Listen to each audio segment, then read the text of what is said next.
Yes, good morning, Mr. Turner. Good morning, my lord. May it please the court, I appear for the CMA today with Mr. Jones, Professor Bailey and Miss Mackenzie. Mr. Brearley next to me appears for Advance, and next to him Mr. O'Donoghue with Mr. Schaffer and Miss Mockford appear for the Sinvan appellants, respondents. Then Miss Ford and Miss Thomas appear for the Auden Actavis companies, and Mr. Jowl at the end of the row appears for Allergan. So it's a full court. I mean, I'm very happy for counsel to hide behind boxes, but since you'll be talking all day today, it's nice to see leading counsel's face. And if it were possible to take the boxes that hide counsel from the court, that would be marvellous. Thank you. My lord, housekeeping, 2 points. First, time. There's an agreed allocation of time. It's essentially 2 days each side. Mr. Brearley's reminded me that there may be a reserved half day set aside by the court. I shall open the case. I will make submissions on the CMA's appeal against the tribunal's failure of due process judgment, which we are all calling for shorthand H3. I shall do that by reference to the agreed list of issues, which you have at the first tab of Volume 1 of your core bundle. It is also outlined in our skeleton argument at tab 9. My aim will be to try to complete opening submissions today, although I think there is a real prospect that I will go into tomorrow. The companies will then present their own appeals over the next day or day and a half and respond to my appeal.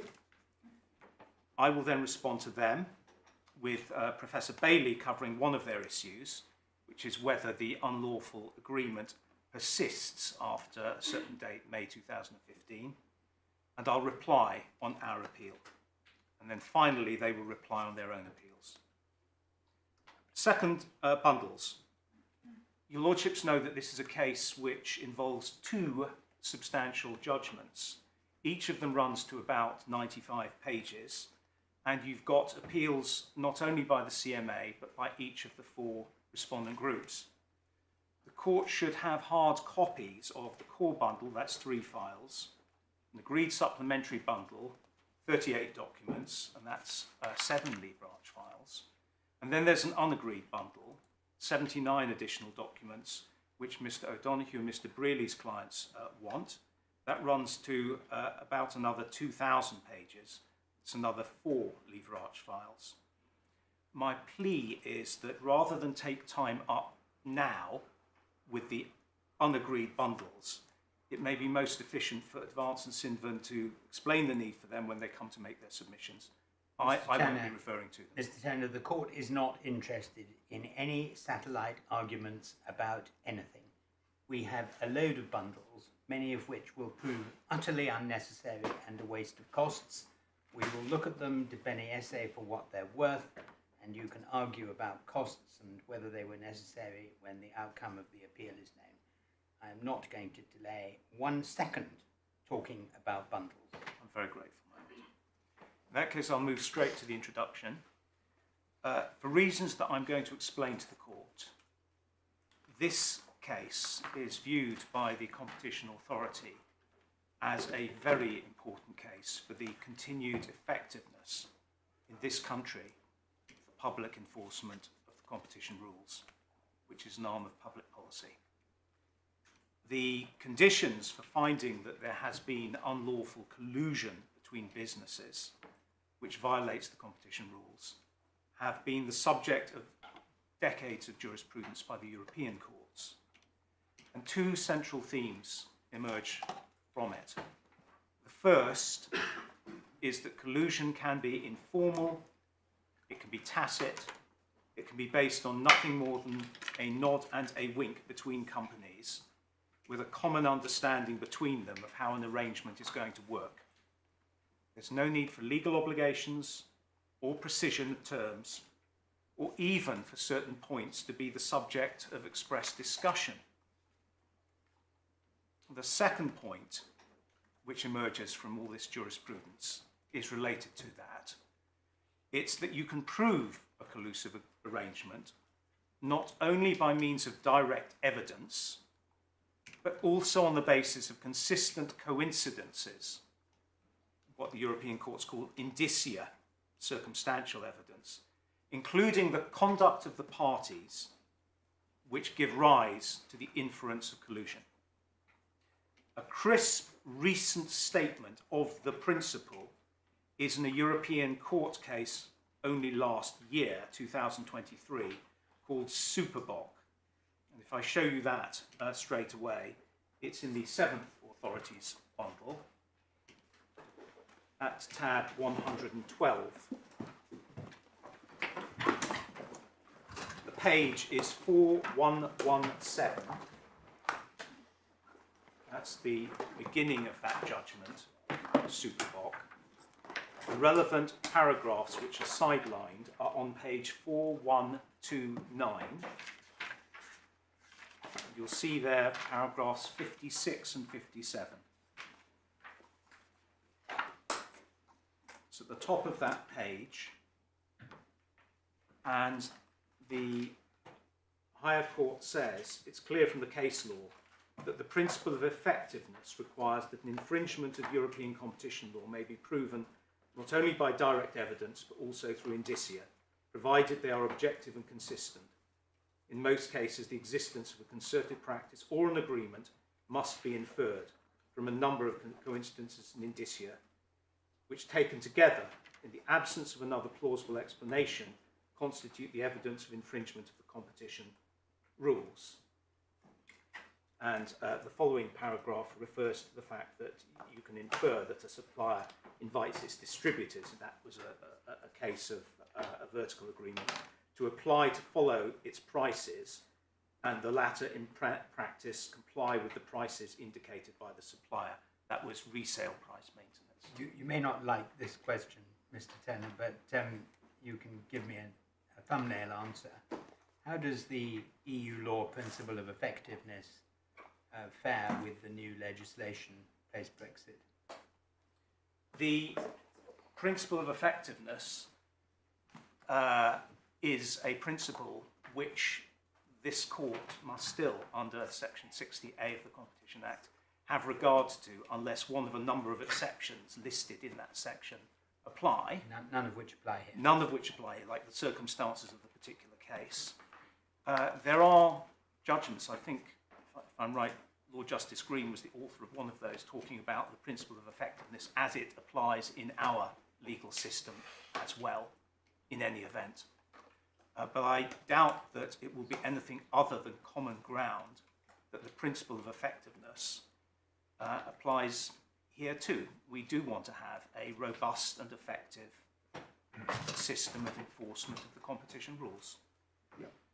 In this jurisdiction, and now I'm going to make a point based on that, in this jurisdiction, the tribunal, which was originally set up as the Competition Commission Appeals Tribunal in March 2000, under the presidency of a former European judge, Sir Christopher Bellamy, outlined in one of the first major cartel cases the approach it was going to adopt to assessing the existence of unlawful collusion, informed by the European jurisprudence.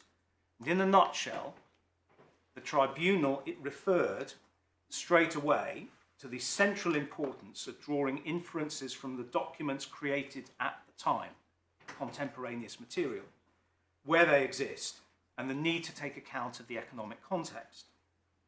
And it also underlines that cross-examination of witnesses at the trial, put forward on a selected basis by the undertakings, isn't always the best way of getting at the truth in this field of the law. If I may show you the way that the tribunal described its approach in that first cartel case, it's in Authorities 1, tab 17, the All Sports replica football kit case. It begins at page 265 of the Authorities bundle,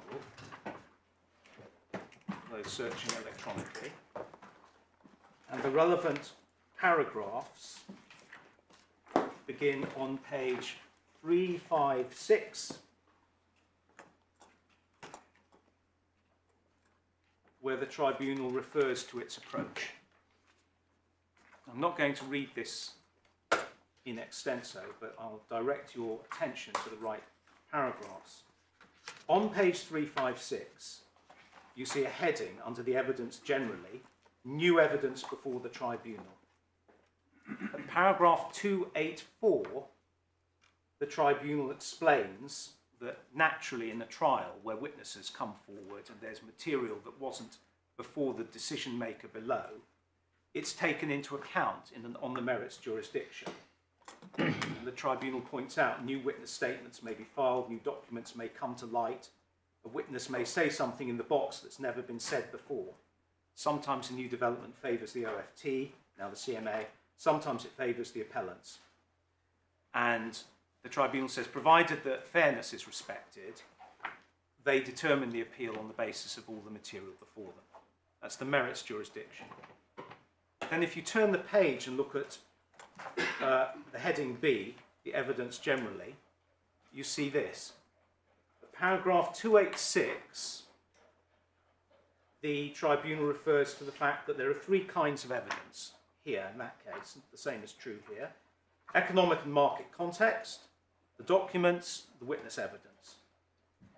And they say that background evidence as the economic and market context before and after the agreements is relevant to the assessment. 287, they turn to the contemporaneous documents and the importance of that. Yeah. And they make a very important point. It seems to us that a document prepared at the time, which the author never anticipated would see the light of day, is likely to be more credible than explanations given later. So we've therefore given weight to contemporary documents unless there's a good reason not to do so. If you go down to 288, foot of that page, he refers to witness evidence.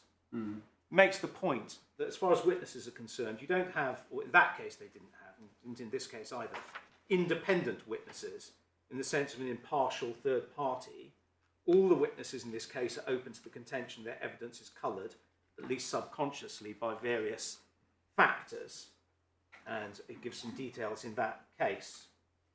And then if you go over, there's a discussion of the particular witnesses in that case, but he completes it at 292, foot of 358, and the tribunal makes the point that the hearing took place 4 years in that case after the events in question, and that however conscientious a witness may be, we remind ourselves that memory is apt to play tricks, recollection may be mistaken or incomplete, extremely difficult to remember details and so on, and that when businessmen are frequently engaged in meetings and conducting business on the phone, it's difficult to identify precisely what was said at an individual meeting or during a particular phone call. And then 293, in addition, witnesses may find themselves in an unfamiliar situation when asked to prepare written statements. They understandably rely on lawyers to turn their raw material into drafts, which they then approve. And he goes on to make the point that the witness recollection may by the court process itself not be a perfect crystallisation of their recollection at the time. And he says in the last sentence of 293, in this process, inconsistency or late recollection doesn't necessarily mean a witness is dishonest, but it does mean the tribunal must ask itself whether the witness's evidence is reliable. That's an important flag for what we're about to see, which is that dishonesty is not something that necessarily applies where a witness's recollection is not accepted by the tribunal. And therefore, they say in 294, in all the circumstances, our general approach to the witness evidence, no matter who it was given by, is to be cautious and look for corroboration, whether from context documents or other witnesses, wherever possible. So we can put that away. What I aim to show you is that in the hydrocortisone proceedings you're now concerned with, which culminate in this due process judgment, H3, our submission is that the tribunal lost its way, and in doing so it made profound errors of approach. What you will see in a nutshell is this. in the first judgment, which we're calling H2 between the parties, the tribunal classified this case as effectively a case of dishonesty. It regarded the CMA's case as based on the making of a lawful supply agreement, and then alongside it, a hidden side agreement. The hidden side agreement had been deliberately covered up by the parties to conceal it from someone or other. Never said who. The tribunal expresses its concern that a dishonesty case such as this would necessitate a heightened civil standard of proof. This is the lion in Regent's Park concept. More improbable that a witness would have been dishonest, they say. And it also expressly flags the concern that the witnesses called at trial by one of the parties, Advance, needed to be confronted in the box with the implicit allegation of their dishonest behaviour in order for there to be due process. That's the first judgment. Now, having made those comments, the tribunal nonetheless went ahead, it conducted its own assessment of the evidence before it, and it upholds the CMA's decision on the merits in what was treated at that time as a closed judgment.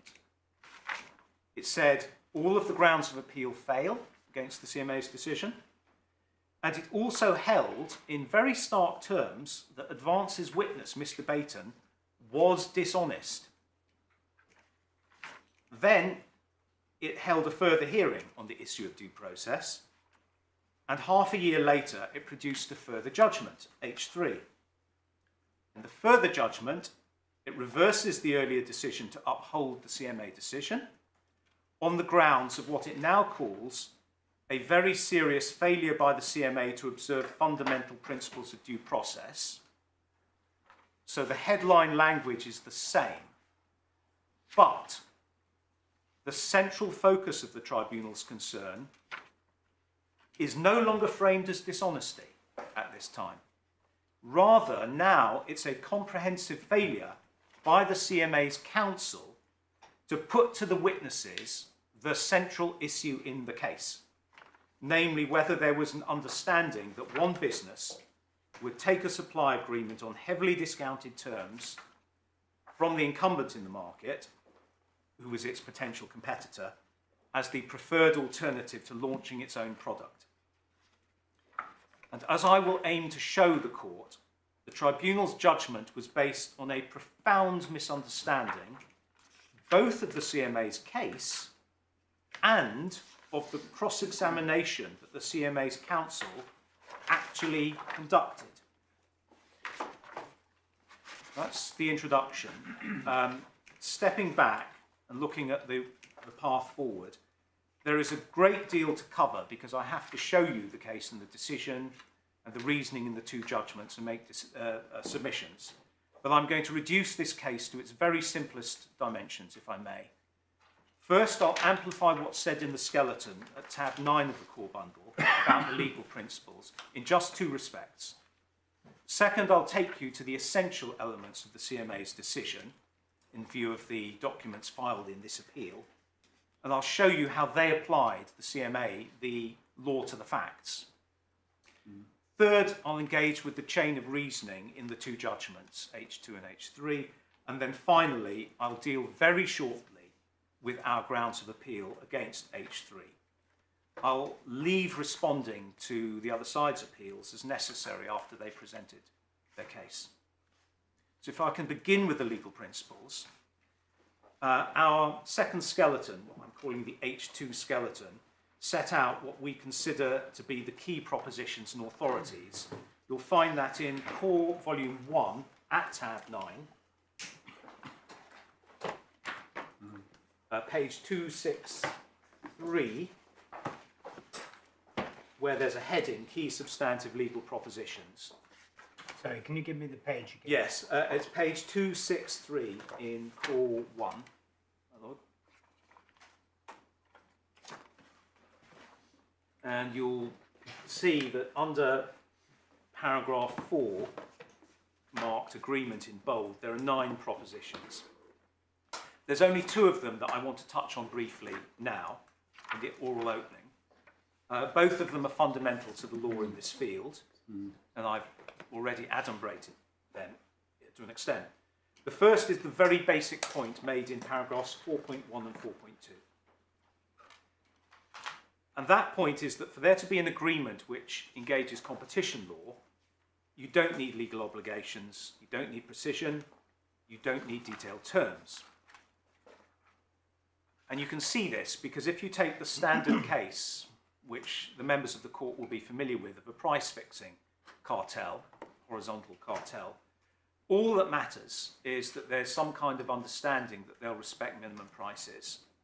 It doesn't matter if there's been no discussion about the duration of the cartel, how long will we do this, or the exact way it's going to work, or any other details.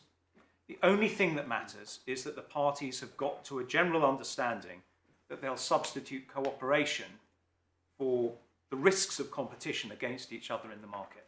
Well, it's the nod and the wink point, isn't it? The nod and the wink point. It goes back to the cases in the 1950s. Yes, and Cement that... manufacturers and the rubber tyre manufacturers, conference and all those cases. Absolutely, absolutely. And it was Lord Denning in 1969 who used the nod and the wink expression. You don't need to hammer out these terms.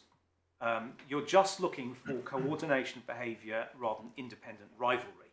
It would be helpful to us if the respondents could say where they disagreed with your propositions. My Lord, yes.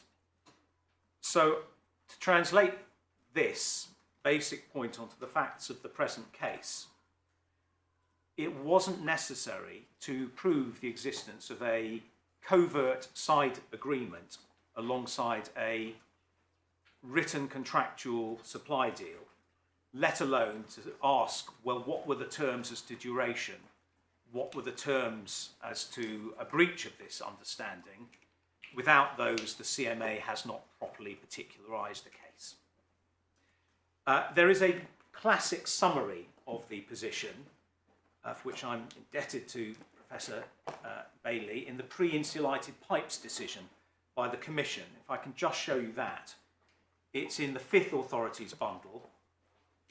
It's tab 81, page 3060.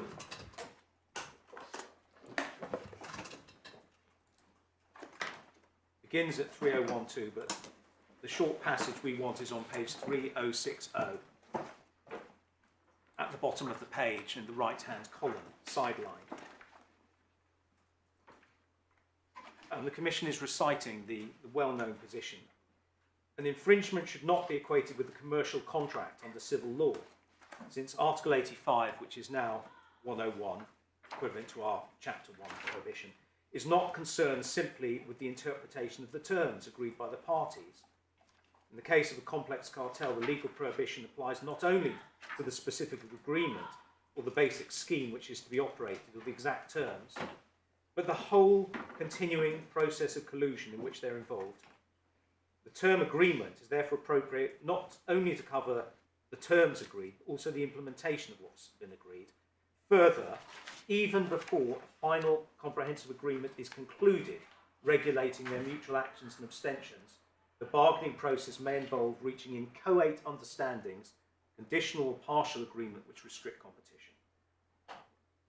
Paragraph 134 continues the point. You can read it for yourselves. I shan't read that aloud. But that's a very good crystallisation of the legal position by the Commission in that case. The second paragraph in 134 may be relevant, which is formal agreements may never be reached on all matters. Agreements in one area may exist alongside conflicts in another, so you can have a mishmash of formal, informal, vague understandings. It's the totality which you look at. My Lord, I'm very grateful, yes. Thank you for drawing that to our attention.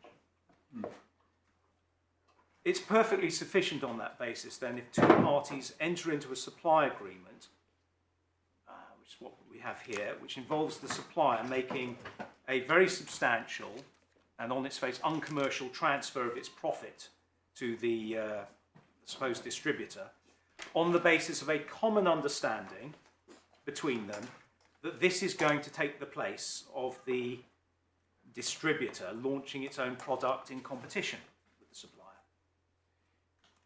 And to follow my Lord Justice Green's point, it can involve simply a moral commitment on the part of the distributor.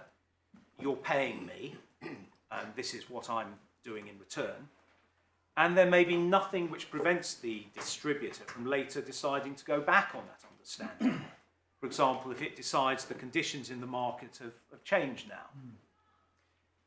In this case, though, you will see that the tribunal seems to have believed that identifying some sort of side agreement with additional obligations was critical.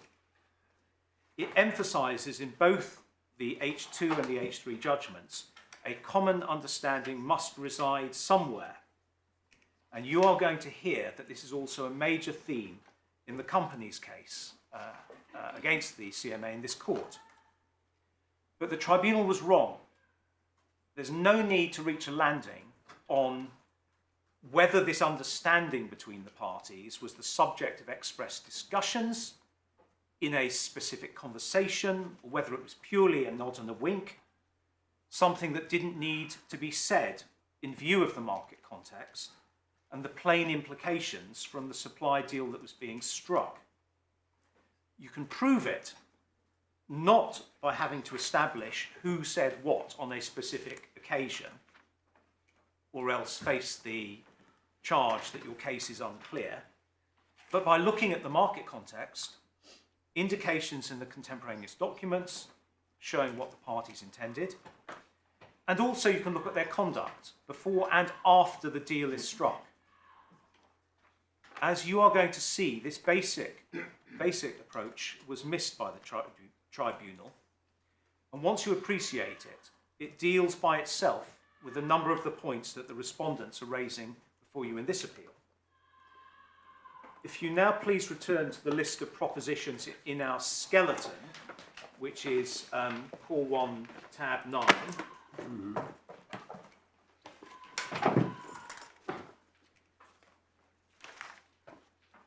I said there were 2 points. The second one arises from a combination of what's paragraph 4.3 on that page, which talks about what a tacit agreement comprises for the purpose of competition law. And then over the page, from 4.7, that refers to the litmus test, which is you're looking to see what has been conveyed between the parties. That's ultimately what you're trying to establish from the circumstantial evidence. In these appeals, a couple of the respondents have signalled that they might want to argue before you that the test for an agreement under competition law is subjective in a very hard sense. You get this, for example, from Mr. O'Donoghue's skeleton at paragraph 14, paragraph 16. Won't turn it up now. The suggestion is that even if party A conveys the impression to party B that he's on board with an anti-competitive arrangement, nonetheless, if party A privately in their heart never really intends to follow through because they've got their own commercial strategy, you haven't got the necessary concurrence of wills to amount to an agreement. And they based this proposition on an interpretation of statements which were made by the lower court, then the Court of First Instance in Europe, in the Bayer case. And that interpretation, in my submission, is fundamentally incorrect. In establishing a concurrence of wills, which everybody agrees is a test that you're looking to satisfy, the critical question is this: what is conveyed between the parties? And that's whether it's done expressly or tacitly, or with the nod and the wink that my Lord Chancellor's referred to, or simply by following a course of conduct proposed by the other party, which shows that there is a common understanding about how you are expected to conduct your affairs on the market. But what doesn't matter is what the parties' uncommunicated subjective intentions are. And this is why it's never been the law that you can escape liability for taking part in a standard price cartel by arguing that in reality you always intended to cheat on it, and in fact then you did go out and cheat on it straight away. If we turn up the judgment of the higher court in Bayer on the issue, it's in the 6th authorities bundle at tab 90, which you'll find at page 3373, and the page you need to look at electronically is 3414,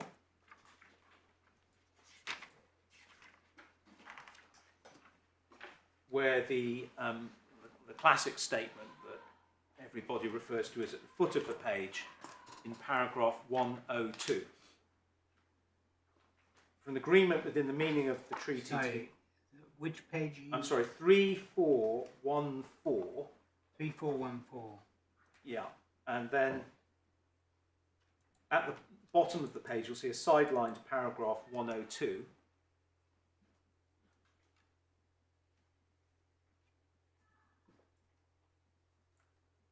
This is dealing with a case of tacit acceptance, and what the court says here is that it's necessary that the manifestation of the wish of one of the contracting parties to achieve an anti-competitive goal constitutes an invitation to the other one, express or implied, to fulfil the goal jointly. And if you translate that now to the facts of our case here, one element of the CMA's decision, as you will see, is that just as the prior negotiator, someone called Mr. McEwen, had done before him, the later negotiator, called Mr. Baton of AMCO, manifested his wish to achieve an anti-competitive goal by making threats to Auden of his independent market entry, unless Auden, the supplier, gave him a sufficiently good, attractive supply deal. Those threats were the vehicle by which Mr. Baton communicated his anti-competitive aim, and then the parties debate what price is necessary to buy off AMCO's threat of competitive entry. That establishes the meeting of minds for the purpose of the infringement, and it's neither here nor there what Mr. Baton says in his own mind he secretly intended to do. And on this point, I'll just give you now two references straight away in the decision. You'll find it in the core bundle. It's the second volume in hard copy. It's page 1182. Core bundle, I'm sorry, yes, core bundle. Page 1182, it's the second volume of it.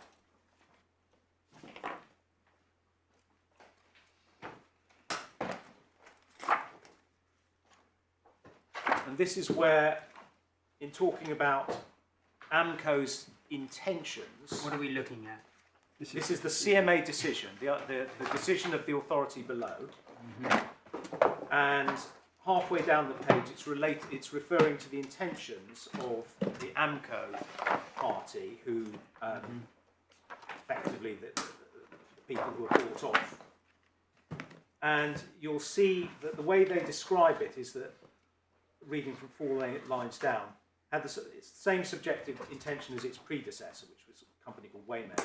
It used its 10 milligram marketing authorization, it had a license to go on the market independently, and the threat of competitive entry that it represented as leverage to preserve and improve the terms of the 10 milligram agreement, which is the shorthand used by the authority to describe the unlawful arrangement, allowing it to substitute the uncertainty of competition, the certainty of sharing in the high profits.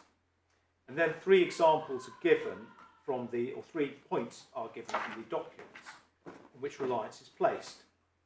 The first is a reference in the document, you see the underlining, to Mr. Baton noting that the negotiator on the other side, Mr. Patel, would probably do a better deal on better terms, as he was not keen to get into a battle.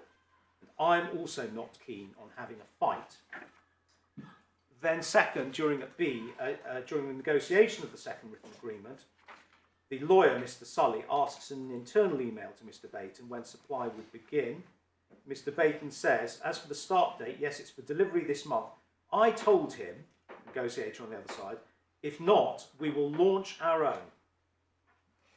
And so Mr. Baton's saying to the person on the other side, if you don't supply us on the agreed terms that month, we will launch our own. That's the threat.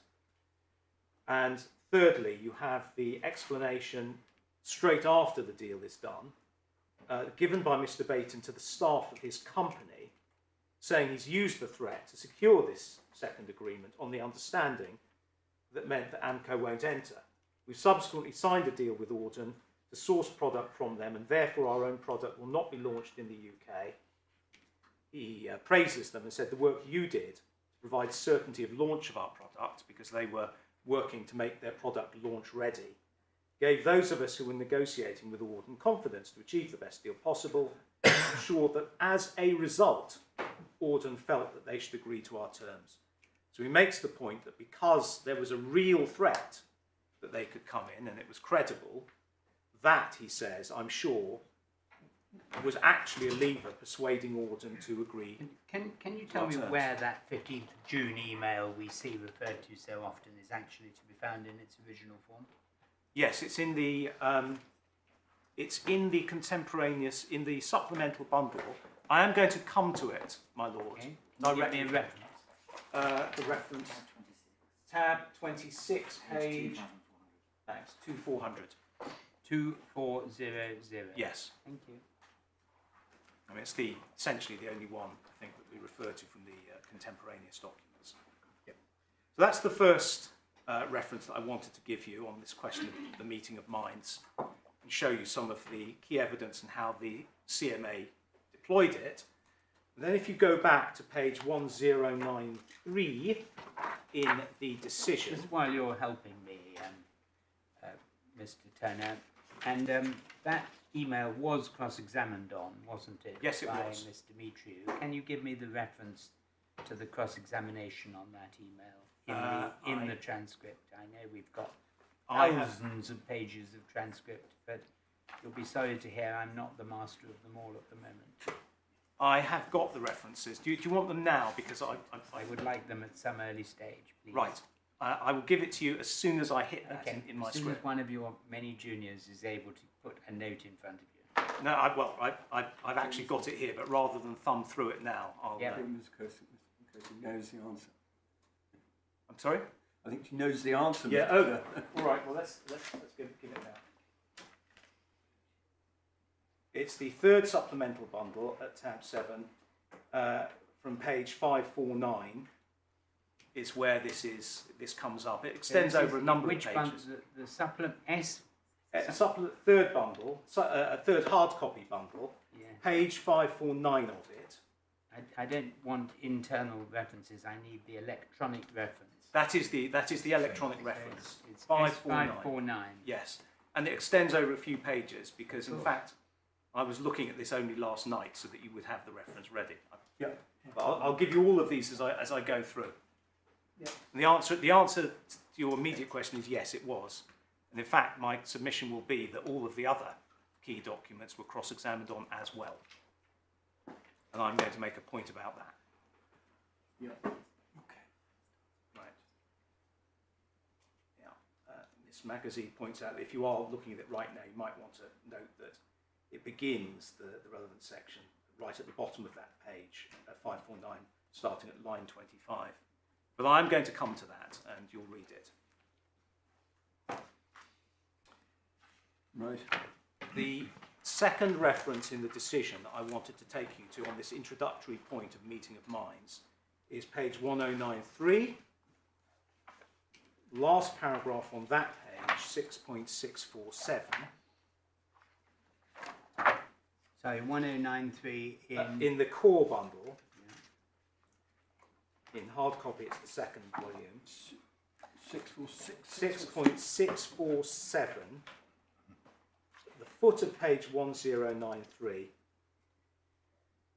And it's the expression of the CMA that just as before, the form of AMCO's leverage is clear, the form it took is clear. The purpose of Auden's payments was to buy off AMCO's competitive threat. Both parties were continuing to debate the price at which it would be worth Auden continuing to buy off that threat. It's quite important because it explains that they're sitting down, they're saying, look, what is the price at which we will do this deal? And I will show you that as an input to that, the AMCO negotiator gets information from his colleagues about what their own projected volumes would be if they launch independently, and he uses that as the benchmark to say, well, what's needed to buy us off? So in my submission already, to be blunt, it couldn't be clearer. I'll now turn to show you the Sorry, you say it couldn't be clearer, but this is the CMA decision. Is it referring to a document in 6.647? That is referring to a range of documents which have come before. Which you're going to show us. And if you want to see the document that,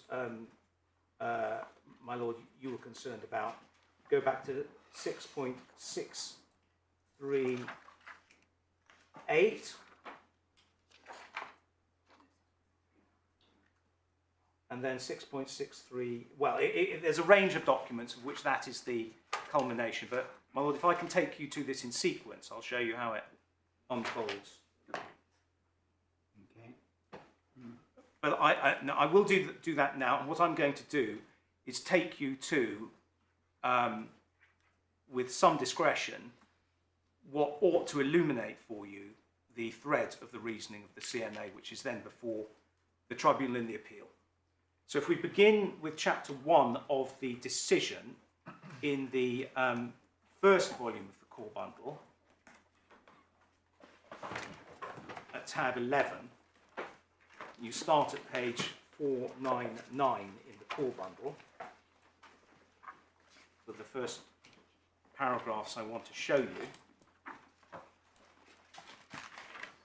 You have paragraph 1.4. By this decision, the CMA gives notice to the persons listed that it has decided that. If you look at 1.4c, there is a finding in relation to a separate but related product, which is hydrocortisone in the 20 milligram dose, where an earlier agreement was found by the authority to have been concluded, the 20 milligram agreement. At D, immediately below that, occupying a slightly later time frame, beginning in late October 2012, going up to June 2016, you have the reference to the 10 milligram arrangement that was struck, first with Waymade, that was essentially only for a week, and then with AMCO, which steps it into its shoes at the beginning of October. And then there are further negotiations between the AMCO negotiator and the supplier Auden. If you go on 2 pages, to page 501, you look at, in the middle of that page, 1.10, there's a statement of, quite starkly, how Auden benefits from keeping others out of the market from a monopoly position. Very strong increases in prices by over 10,000%, and the cost to the National Health Service is recorded as over £80 million a year from this. 1.11b, immediately below that, you have the statement of what AMCO derives from what was found by the authority to be an unlawful bargain. These value transfers, it clocked up to a total of £21 million over the period. And now, with that, I want to jump straight forward to the chapter of the decision which specifically deals with these agreements and sets out the CMA's basis for its reasoning. That's in chapter 6. It's the second volume of the hard copy bundles at tab 11. Electronically and in hard copy, you start at page 914.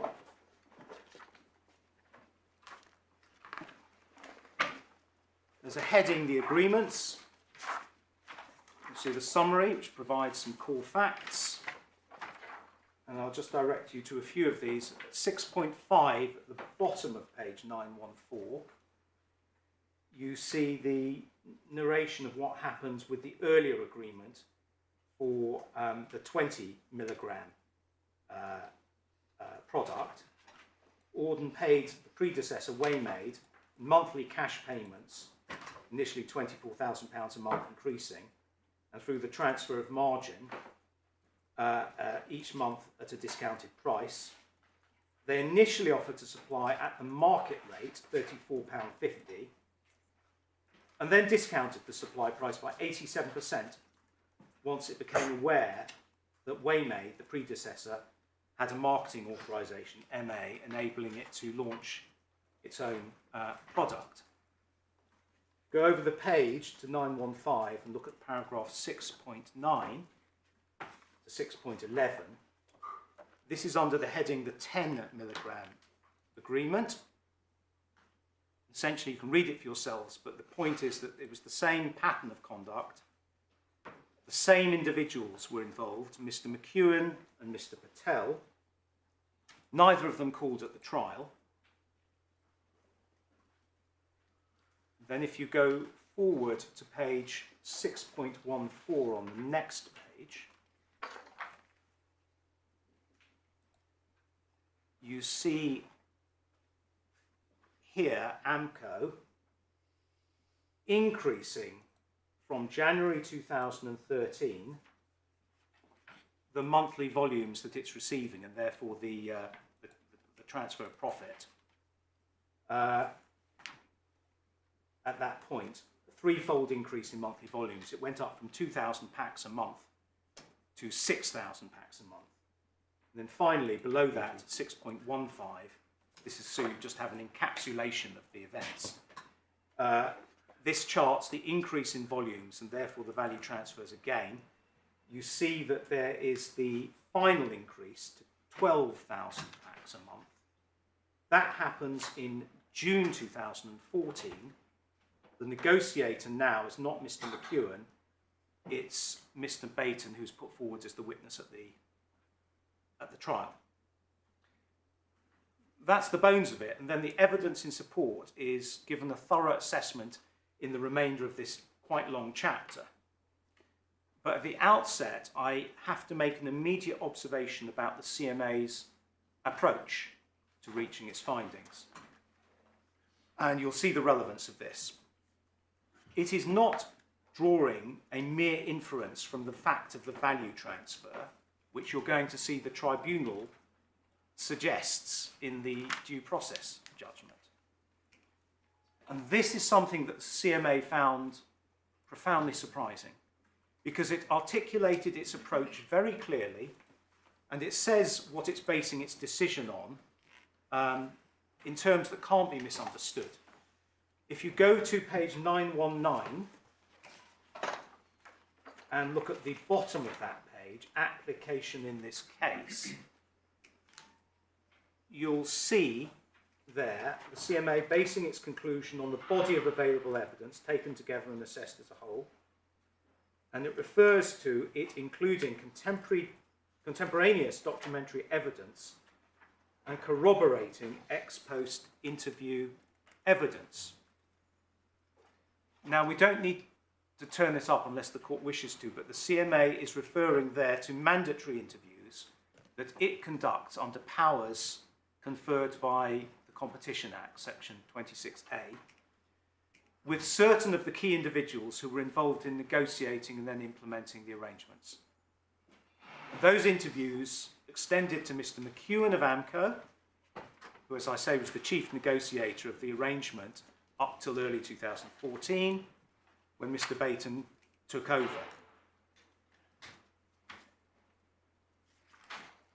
And if you go to the top of page 926.33, you'll see the CMA explaining its approach, which tracks the framework that the tribunal in the All Sports case under the presidency of Sir Christopher. Give the page reference again. It's 920 at the top.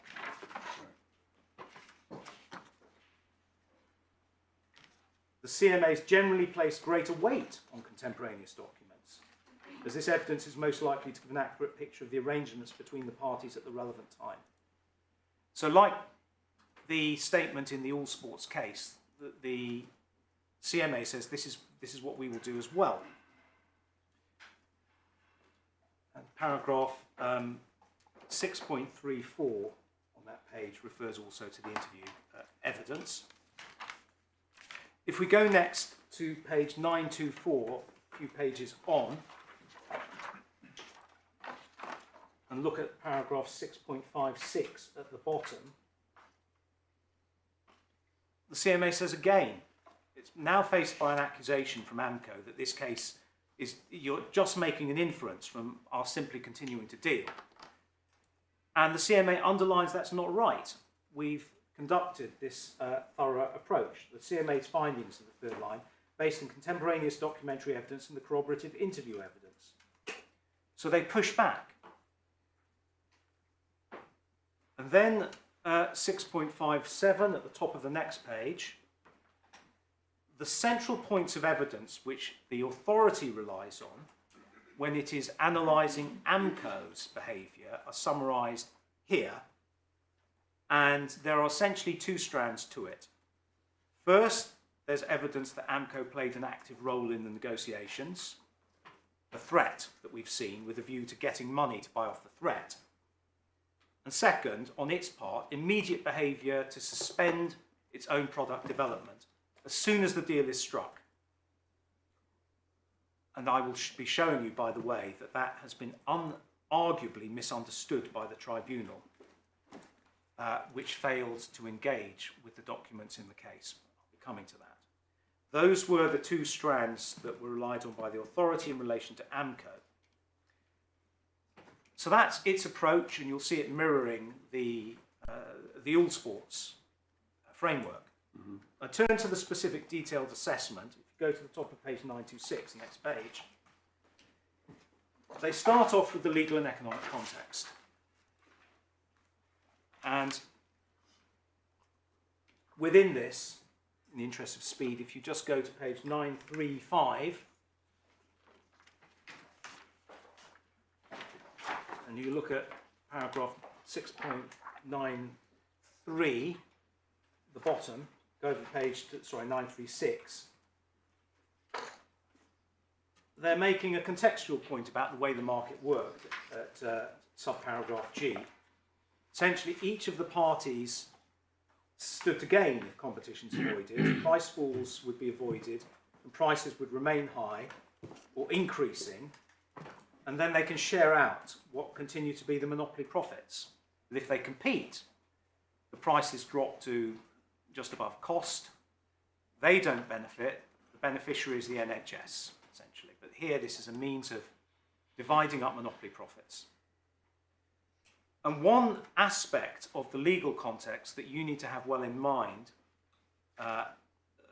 leaving the economic context to one side, is that the companies are relying on what is called the orphan designation point. And what that means is here that in November 2011, there was a regulatory bar introduced, and it stopped new hydrocortisone products from being labelled and marketed for one significant medical condition, adrenal insufficiency in adults. And the reference for your note is on page 939, 6.111, comes in. Now, the interesting position was that the license that the incumbent had to market its product, Auden, predated November 2011. So its product is unaffected. It can market it for all indications, all medical indications. And it's called, therefore, a full label product. It can be marketed in particular for use by both children and adults where the condition is adrenal insufficiency. However, on the other side, AMCO has a marketing authorization, and that is granted later, only in September 2012. So it can only be what the parties in the tribunals called skinny label. In other words, it can't be marketed for use by adults in the case of adrenal insufficiency. Now, the CMA looks at this and considers that this doesn't prevent skinny label products from being nonetheless a competitive threat that Auden needs to concern itself about. Because if skinny label does come onto the market, they assess in their expert judgment that this is still going to lead to an erosion of prices affecting Auden. And that's partly because you can market the skinny label product for other conditions, apart from adrenal insufficiency in adults. And also, even though it can't be marketed for use by adults with adrenal insufficiency, it can still be dispensed by pharmacists quite lawfully for that purpose. And GPs, I think. I mean, GPs and pharmacists are not limited by regulatory restrictions. That's right, yes, but GP prescribers too. They can write an open prescription. Because it's generic. Yes, absolutely so, my lord. And one of the many points made by the companies in this appeal today is that AMCO received legal advice at the time from its solicitors, Vincent Masons, that this orphan designation meant that skinny label products were not competitors from a competition law perspective. And it's convenient just to touch on that briefly now. In the same bundle with the decision, if you go on to page 1219, you're going to the back of this decision where this is treated in some detail, and you look at paragraph 10.83 on that page.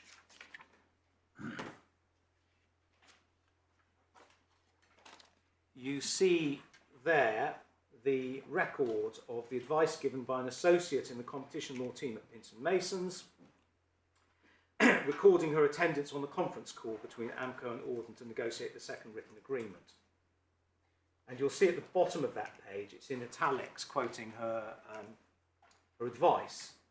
The orphan designation is akin to an IP right, and as such, from a competition law perspective, in respect of this product and the orphan indication, AMCO and Auden would not be considered competitors while the orphan designation was in place. Turn over the page, look at 10.84. The CMA discusses that, and it says, well, this advice hasn't been based on looking at the reality of the marketplace. Now, Mr. Brearley, as you'll hear, suggests in his skeleton, presumably we'll say orally, that there is an express allegation of dishonesty being made by the CMA in relation to this Vincent Mason's advice concerning AMCO misleading the solicitors. And the reference is paragraph 74 of the advanced skeleton. And I'm going to leave him to develop that. But at this stage, I only need to put a marker down that what he says is wrong for the reasons which we gave in our skeleton. That was paragraph 37 of the recent skeleton for your note. There simply isn't an express or even an implicit finding that AMCO were deceiving the lawyers. Next, if we can go to section D, back in chapter 6 of the decision, on page, begins on page 1002.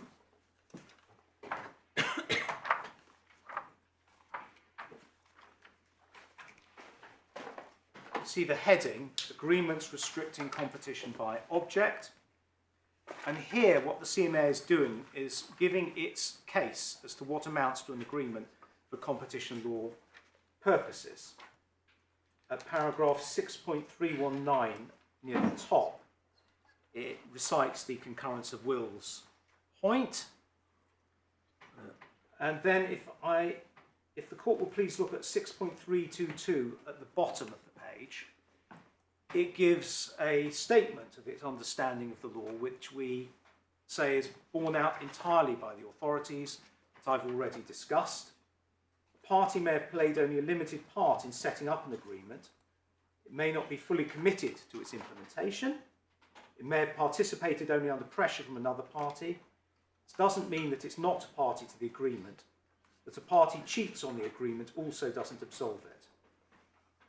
and quotes the Hitachi case, the CAT has confirmed an agreement can be constituted by an understanding even if there's nothing to prevent either party from going back on or disregarding the undertaking in question. And at 6.325 at the bottom of that page, there's the language of, again, I think from the Hitachi case, that you can enter into this sort of illegal arrangement which may go without saying, in the third line. So there's the reference, the bridge to Lord Denning's nod and a wink. Can simply go without saying in the context. The CMA then turns to what's going on here. It's called a market exclusion agreement. Essentially, the incumbents in the market paying potential entrants to stay out of it so they can keep prices up. And at 6.339, quite important point is made. That's on page 1007. And this is really an important point of legal context, but it's also where the issue has developed in competition law in recent years. In 6.339, what the CMA points out is that exactly this practice of incumbents making what they call value transfers to their challengers. 6.339, it's the third paragraph on page 1007. And they stand back and they look particularly at the pharmaceutical industry. Yeah. And their point is that this practice, which is being discussed in the current decision, has been a feature of the pharmaceutical industry, and it's been found to be illegal in a range of cases over the last 8 to 10 years. And particularly, they refer to the Lundbeck case in that. Rinderpro and Fentanyl. Yes. Quite well-known cases. They are. And if you go forward to page 1011, at the top of the page, they refer to the circumstances in 2 of these other cases. Servier, where we've only just had the Court of Justice judgment, and from the third line down, Lundbeck. And you'll note what they say about Lundbeck, that part of the consideration for non-entry in some of the relevant agreements was the supply by Lundbeck of the specified volume of the drugs, Talipram, at a substantial discount for 2 other companies, GUK and Ranbaxy, to sell in their territories. And in the last 3 lines, the European Court explaining that the discount involved Lundbeck giving up the profits it would have made selling the product itself, and that the European Court of Justice upholds the lower court. So this fits within a pattern of conduct that the competition authorities and the courts in Europe as well as here have been involved with in the pharmaceutical industry. Those are the key points on the context, legal and economic. We then turn to the facts of this case. Starting point is on page 1068. And you look at the heading above 6.552, which is the 10 milligram agreement, one we're concerned with. Third paragraph on that page is 6.554.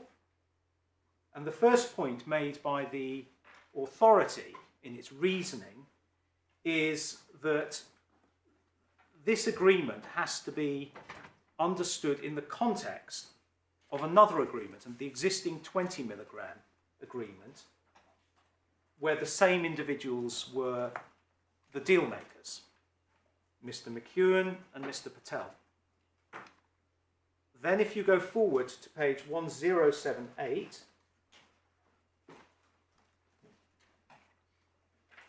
and look at 6.583 in the middle of that page and the following paragraph 6.584, what you see is that the CMA is confirming that there's a continuity. They refer to that expressly in the opening lines of 6.584 between these 2 agreements, the existing 20 milligram one, which by the way has not been appealed, and the 10 milligram.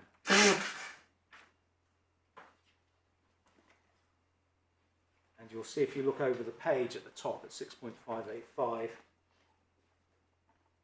the confirmation of the continuity. You've got the same type of deal, the same actors, and Mr. McEwen, who had stated in his interview with the CMA, maybe the inference from me is, that he, Mr.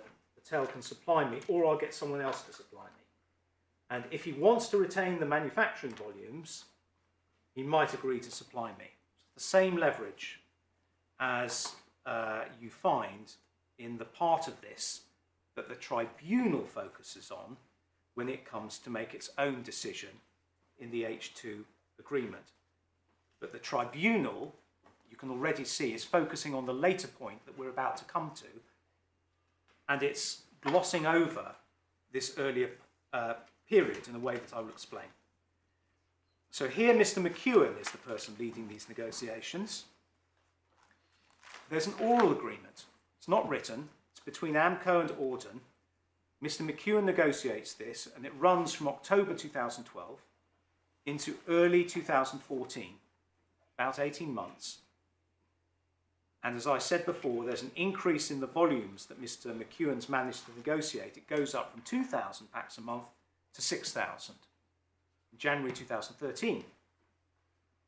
But there's then a hiccup, which my friends are going to be making something of in late 2013, because at the end of that year, Auden takes the view, the supplier, for a period, that this skinny label point means that AMCO's product isn't a substantial competitive threat to it after all.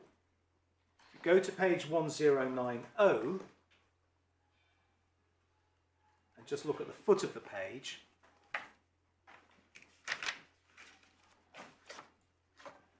you see it in you can see it first at 6.633, 3 paragraphs from the bottom. Auden's questioning the extent of the competitive threat that the skinny... So give the paragraph number again. I'm sorry, yes. It's 6.633 first. Yes.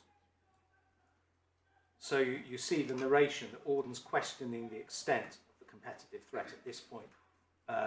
Why are we paying them this money, essentially? And at 6.635, for the first time since AMCO acquired the 10 milligram marketing authorization, the 10 milligram agreement appears to be at risk. Auden's challenging the strength of the competitive threat posed by the 10 milligram tablets on account of the orphan designation, and questioning whether AMCO's attempt to triple the volumes is a price worth paying for the continued non-entry. So what happens is that AMCO starts gearing up for launching its own tablets quite actively. And if you go to 6.638 on page 1091, you see that described. In response to Auden's challenge, we don't think that you're much of a threat. In 2014, AMCO continued to deploy the strategy encapsulating contemporaneous description as a protective project to ensure continuity of supply. First, continues to seek to use the competitive threat posed by its product as leverage in the negotiations. Secondly, concerned Auden might walk away, it starts gearing up for launching its own backup 10 milligram tablets. This is the case made by the CMA. Now, the rationale for pressing ahead with its own product as a backup is outlined internally in documents, and it culminates in the board recommendation. So if you go to page 1095,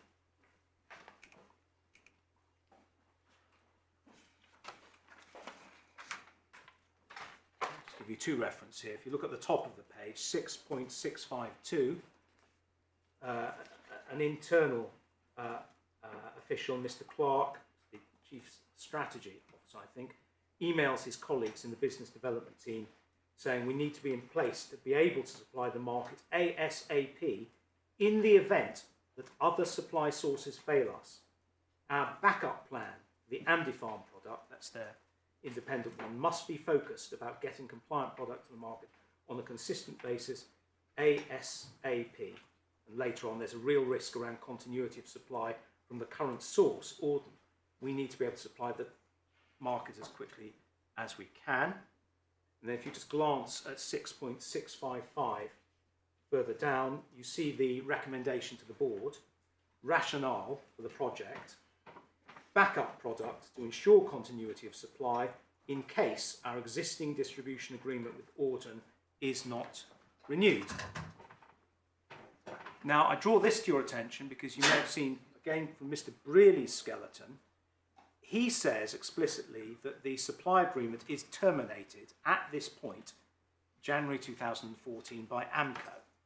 That's paragraph 21 of his skeleton. If I may say so, that is incorrect. He may be intending to refer to the fact that what happened was a written agreement was put in place in February 2014 with the purpose of documenting the terms of supply which had already been running for over a year. That written agreement was called the first written agreement by the tribunal and in this decision. And although it was signed in February, it had an end date in March 2014 and was expressed largely to be retrospective to the 1st of January the previous year. But the decision finds that although you have this written agreement with this termination date of end of March, the parties sit down and continue to negotiate again over continuing what they're doing, and thus the supply from Auden rolls on. You go to page 1098, look at paragraph 6.667. There's the reference in succinct terms to the first written agreement and its circumstances that I've just mentioned. On the following page, at 6.669, the top, you'll see under the heading that they return to the negotiating table during March and April. The negotiating position of the parties changed, with Mr. Patel of Auden becoming apparently more amenable to continuing the agreement. And the AMCO monthly management pack says that Auden's offered to continue to supply AMCO. And they say that this has got advantages. Finally, 6.672 right at the foot of the page, which begins this renewed negotiation between Auden and AMCO, resulted in both parties continuing to adhere to the terms of their arrangement. And there was further stock supplied by way of bridging stock, and they continue to follow the pattern of what they've been doing hitherto. 6.677 on the following page is the next point, because in the narrative, we're now in early 2014. The negotiator for AMCO up to that point, Mr. McEwen, goes, and now the witness at the trial, Mr. Baton, comes in. That's referred to at 6.677 at page 1101. And I ask you to look at the contemporaneous documents relied on here by the CMA. Immediately below, there are three key ones in relation to the negotiation. And if I may anticipate my Lord the Master of the Rolls' point, all of these were specifically put by the CMA's counsel to the witness. But you would not know that from anything in the tribunal's due process judgment. And I've written down the references so I can give them to you as we go. I won't ask you to turn to them immediately. First, 6.679, so we're still on page 1101. This is Mr. Baton's email of the 19th of April, which I've already foreshadowed. You'll see its terms now in full, or at least the relevant extracts. It's crystal clear what he's saying there, namely that the other party doesn't want a battle, which would happen if there was competition, and he would probably do a better supply deal to avoid it. The CMA then analysed that document over the page at 6.682 and 6.683. You see them discussing it. And I will confirm to you now, we can turn to it, the witness was directly confronted with that by Mr. Mitriou, and the reference for your note is in the supplemental bundle, page 525, lines 19 and following. I'll come to that. So that's document 1. Second, page 1107. Please look at paragraph 6.702. So we've moved from April to May.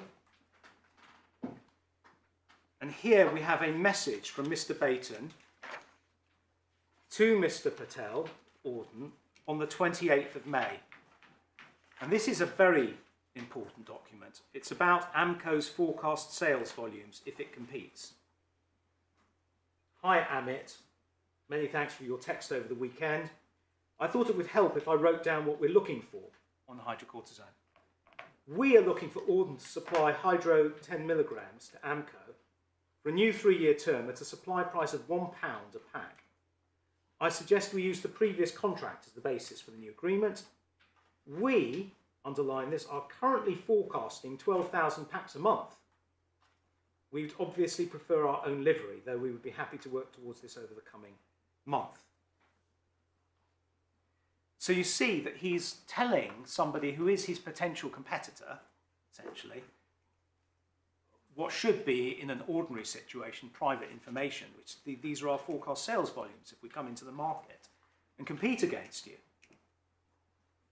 Now this document too is also put by the CMA's counsel to the witness. I'll again give you the reference quickly. It's supplementary bundle, page 358.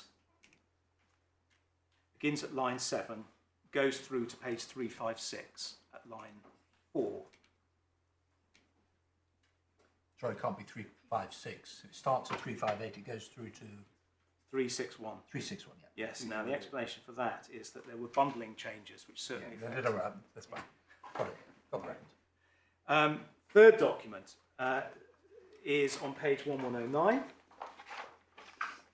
6.707. Sorry, which paragraph?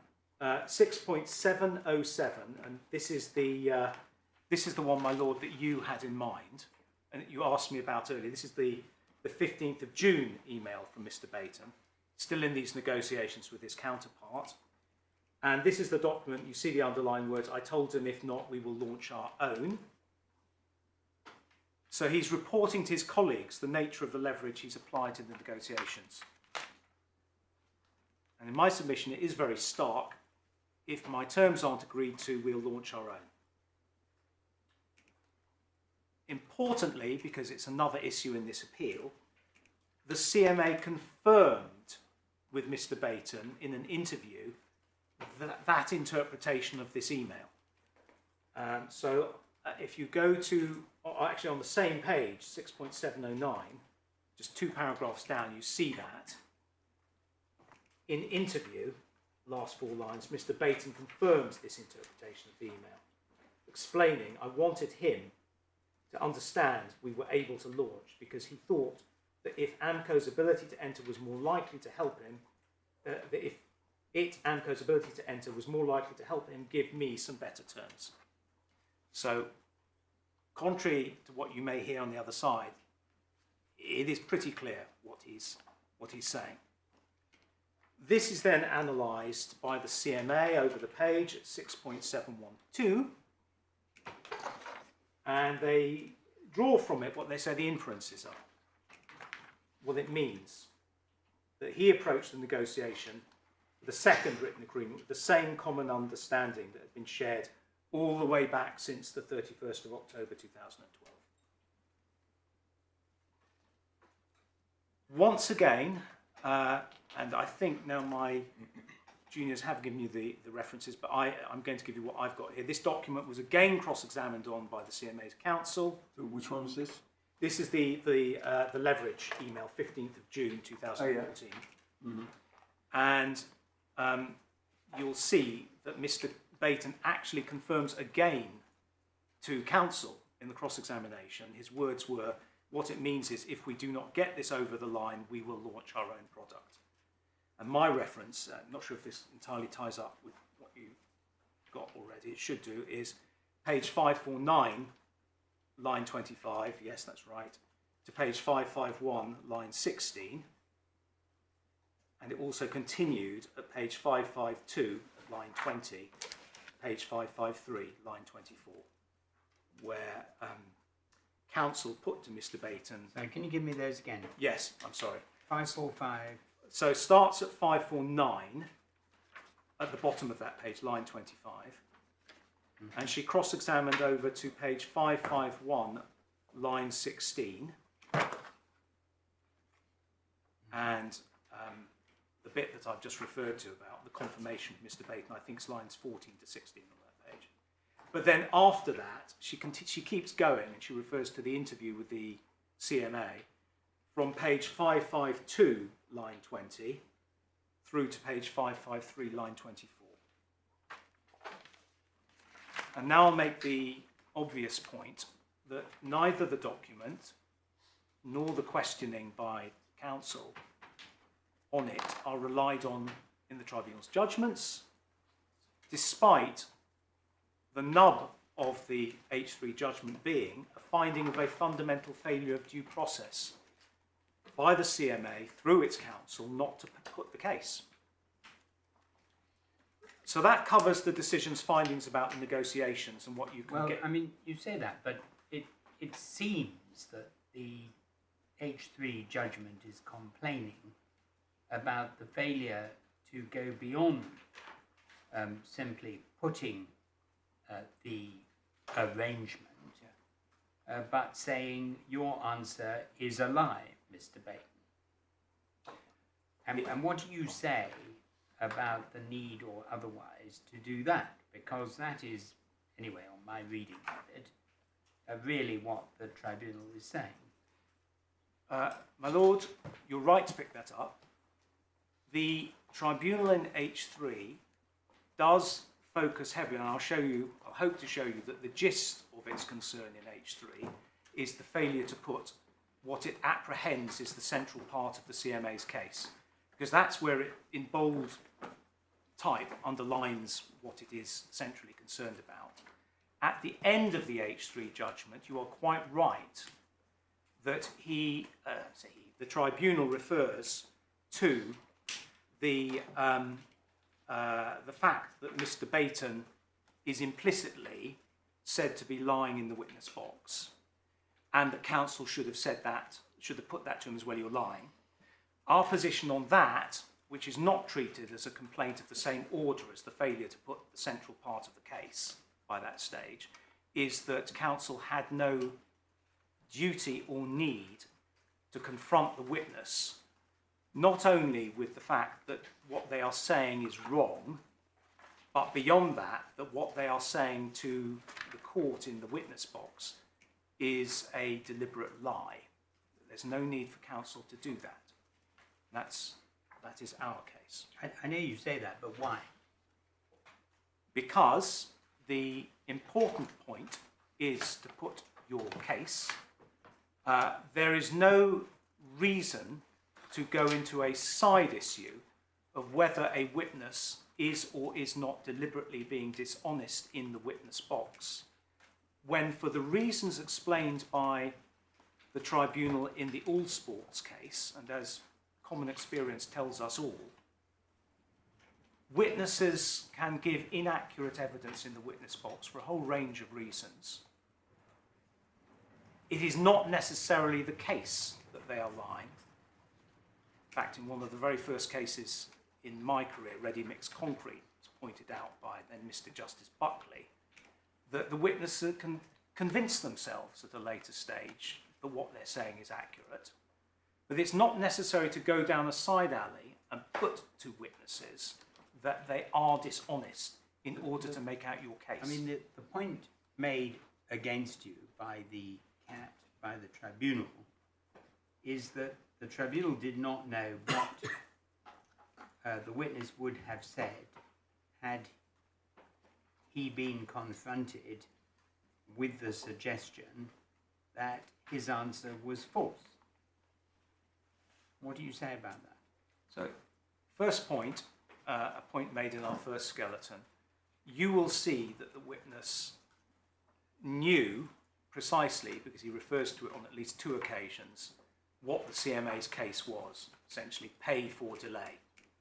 And he refers to it and argues against it in his exchanges with counsel on the other side. The second point is that counsel does put to the witness precisely what the nature of the CMA's case is, in very clear terms to him, and he is given the opportunity to answer it and say what his perspective is. What she does not do, and the only thing she does not do, is say, I put it to you that you are lying. And my submission is that you do not need to take that step in circumstances where, first, it isn't any part of the case made against you that there should be a lie, and secondly, that the witness's evidence in the witness box is consistent either with dishonesty or with no dishonesty, and simply having convinced themselves of something or having misrecollected. Do you say the tribunal was wrong to suggest that there was some additional evidence they were missing because of that failure? And if so, why? Yes. I do say that the tribunal was wrong to say that it needed to have cross-examination and an answer on the question whether the witness was lying. And I say the reason why is because it is no part of, 2 reasons. It is no part of the case that needs to be proved, or which the tribunal is tasked with adjudicating on.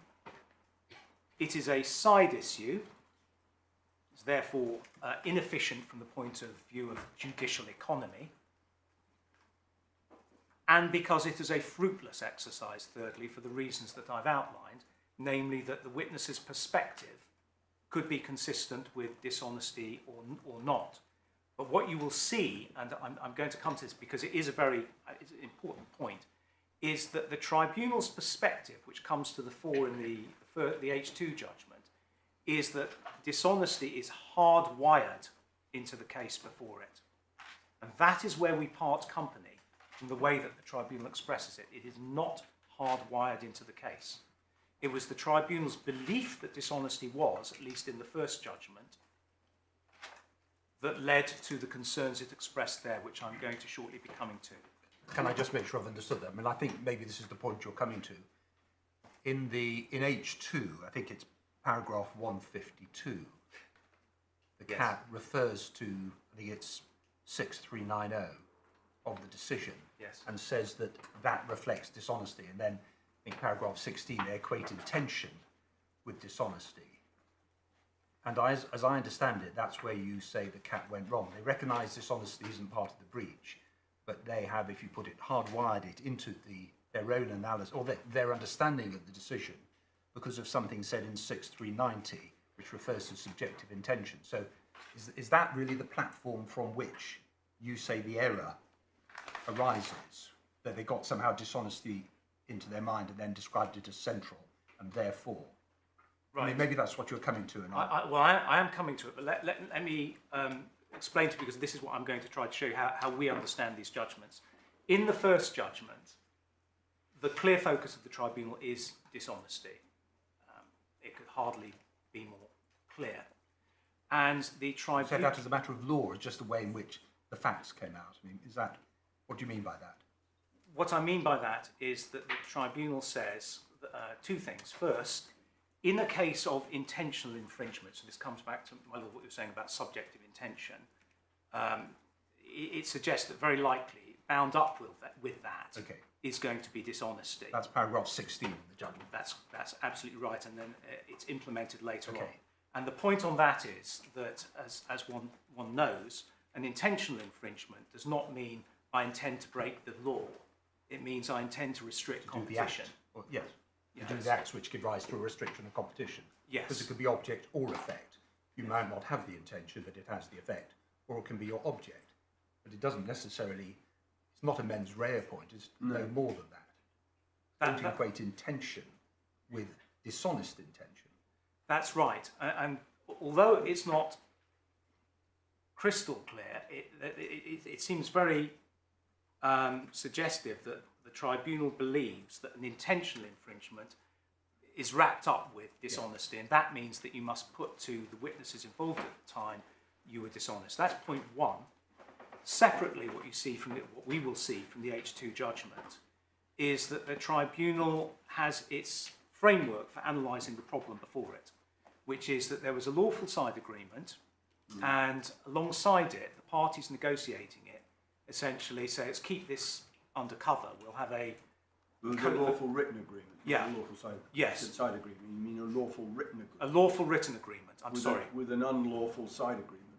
Yes. Alongside it. Yes. And once you think of it in that way, which the tribunal appears to have done, it seems to double down and approach it as though there was deliberate concealment behaviour by the parties.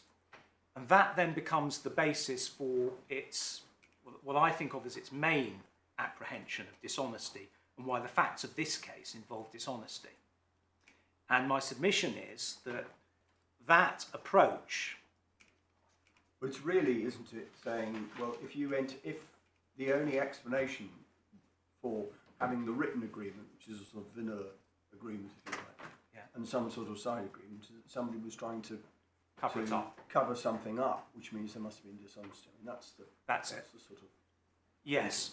So, in answer to my Lord Justice Green's question, what I'm going to show you is that when dishonesty comes into the argument of the findings of the tribunal below, it seems to have these two dimensions.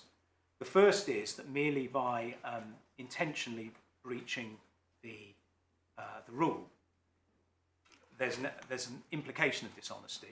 We've dealt with that. The second is that, given how they looked at the facts of this case, the tribunal seems to have seen it as akin to a case of fraud, where you need to establish, in order to put your case properly, that there has been a dishonest cover-up. And you must say that to the witness who was there doing the negotiations.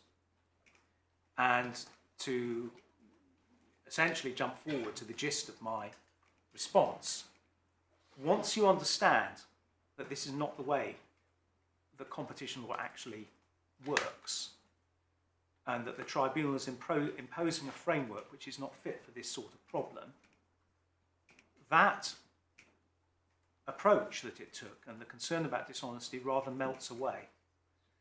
And it may be in recognition of that to an extent, as I will also show you, that by the time you get to the due process judgment, which is the key one from the point of view of the CMA, dishonesty has evaporated as a major concern, and the tribunal frames its concern in a different manner. Then you will see it frames the concern as the central aspect of this case involves the understanding, the unlawful understanding that you'll stay off the market. And counsel for the CMA did not put that to the witness. But I'm coming to that. Sorry, counsel did not put... Counsel did not put that concern to the witness.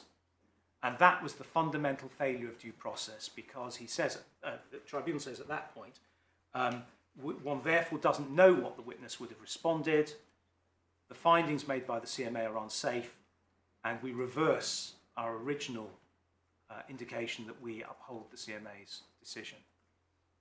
And you say that, amongst other things, that conclusion or that approach completely overlooks both the 15th of June email and the evidence that Mr. Bateman gave about it. I say that, and I go further, because that was one email. Yeah, I follow that there are others. Yeah, but that's the most, in a sense, the most stark, isn't it? And it is. And that's where he actually, I mean, the passage that you refer to in your skeleton is where Mr. Dimitriou presses him when he says, well, it was a bluff. And she says, well, you say it was a bluff, but you said it expressly. And he says, it looks like I said that, yes, which is effectively an admission that he did say it. Yes. And it's difficult to see what else he could say, really. Yes, and so that is the essence of our None of which involves saying that he was acting dishonestly or indeed lying in the witness box, because on this hypothesis he was he was making an admission.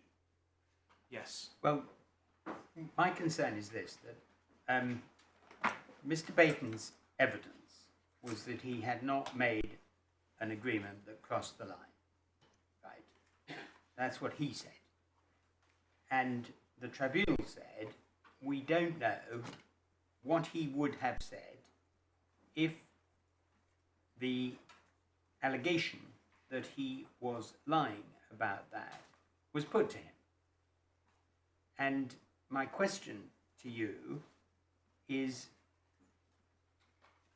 if you take all that at face value, and I hear what my lord has put to you about the email and the cross-examination, but let's just assume the tribunal is right and that it wasn't put to him, that he was lying about not having said that to the other side.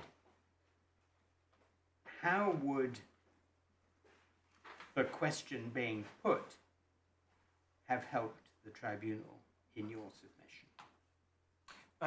You mean the question that counsel did? If she had said to him, Mr. Baton, you say you never said that to the other side. I suggest that was your understanding with the other side. He says no. She says you're a liar. It is obvious that that understanding existed. The tribunal says by making that question direct, they would have got something out of it. What do you say about that? Do Yes. you say that, I mean, it seems to me, I'm sorry, I'm being a little obtuse because I don't want to put words in your mouth, but I will for a second. There's two possibilities. The witness says, I'm not a liar. What I've said is true. That is very commonly what witnesses say in my experience. The alternative is he says, you're right, I'm a liar. How does either help? How does that help? How does it help the tribunal? No. In my submission, and I'm grateful to you, my lord, for articulating in that way, as you've articulated, it just doesn't help the tribunal. May I make only one comment on what you've helpfully outlined? Crossing the line, which is the phrase used by the tribunal below. Essentially, that means conveying the impression, communicating what your position is, crossing the line. In this case, what you will see that what counsel did was, she puts to the witness, I'll take you to it, look at this email, look at these other documents. You were threatening that if you didn't have your demands met, you would enter the market. And the implication of this, she says to the witness, is that if you do enter the market, if he doesn't give you what you want, you will enter the market. That's got to be the implication, doesn't it? That's what you're communicating to him. That's what you're conveying. There's your crossing of the line. And you are going to see his response in the cross-examination, which is, yes, that was, he agrees it's the implication, actually agrees it. It's extraordinary because it's not referred to in the judgment. But his line is, yes, but I am not saying it. So you will see that the witness's position is... Can I have the reference? Well, I'm going to be reading it, but we'll dig that out. We're coming to it quite shortly. It happens at two points in the cross-examination. The witness's line is, that's the implication. And he says on another occasion, apart from the threatening behaviour, I didn't say anything. It's the way he puts it. So what you see is, he's effectively accepting the case of the CMA, but he's saying, I didn't say it, so I'm all right, or it was never said. And that was the line which he took, and which in my submission is neither here nor there, for all the reasons I've given about how you prove one of these arrangements. So, if I may, I will proceed. Sorry, can I just ask a bit of, maybe again you're going to deal with this, and perhaps from the other side, I do want some assistance on 152 at some point. I'm coming to that. Yes. And but not just the reference to 6930, the reference to 6929, which explains what the CMA thought it was saying in 6930. But as a matter of just explanation of the facts, and I know you weren't there and you may need some assistance, during the proceedings leading up to H2, who was it who raised during those proceedings questions of dishonesty? Was it the respondents? Did the tribunal raise it? How did it come out during those proceedings? Did the tribunal ever say to Mr. Demetrio, you really need to cross-examine on this, we're concerned about it? What happened during those proceedings?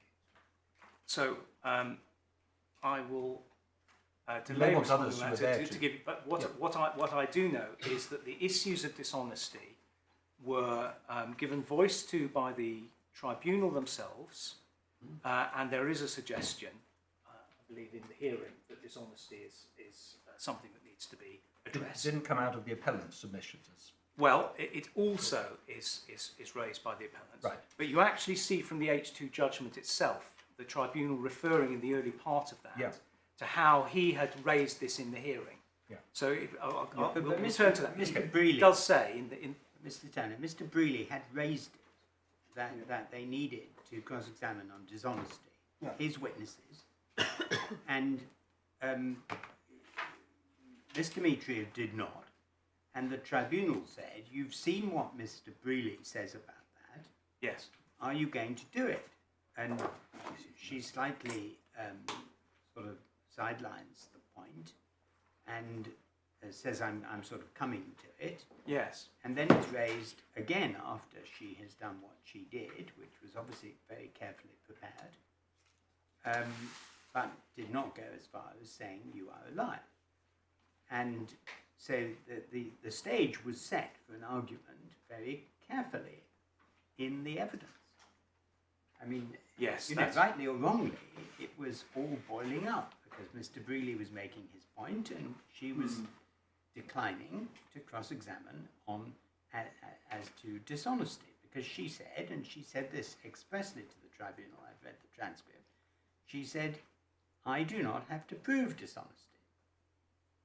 She did say that.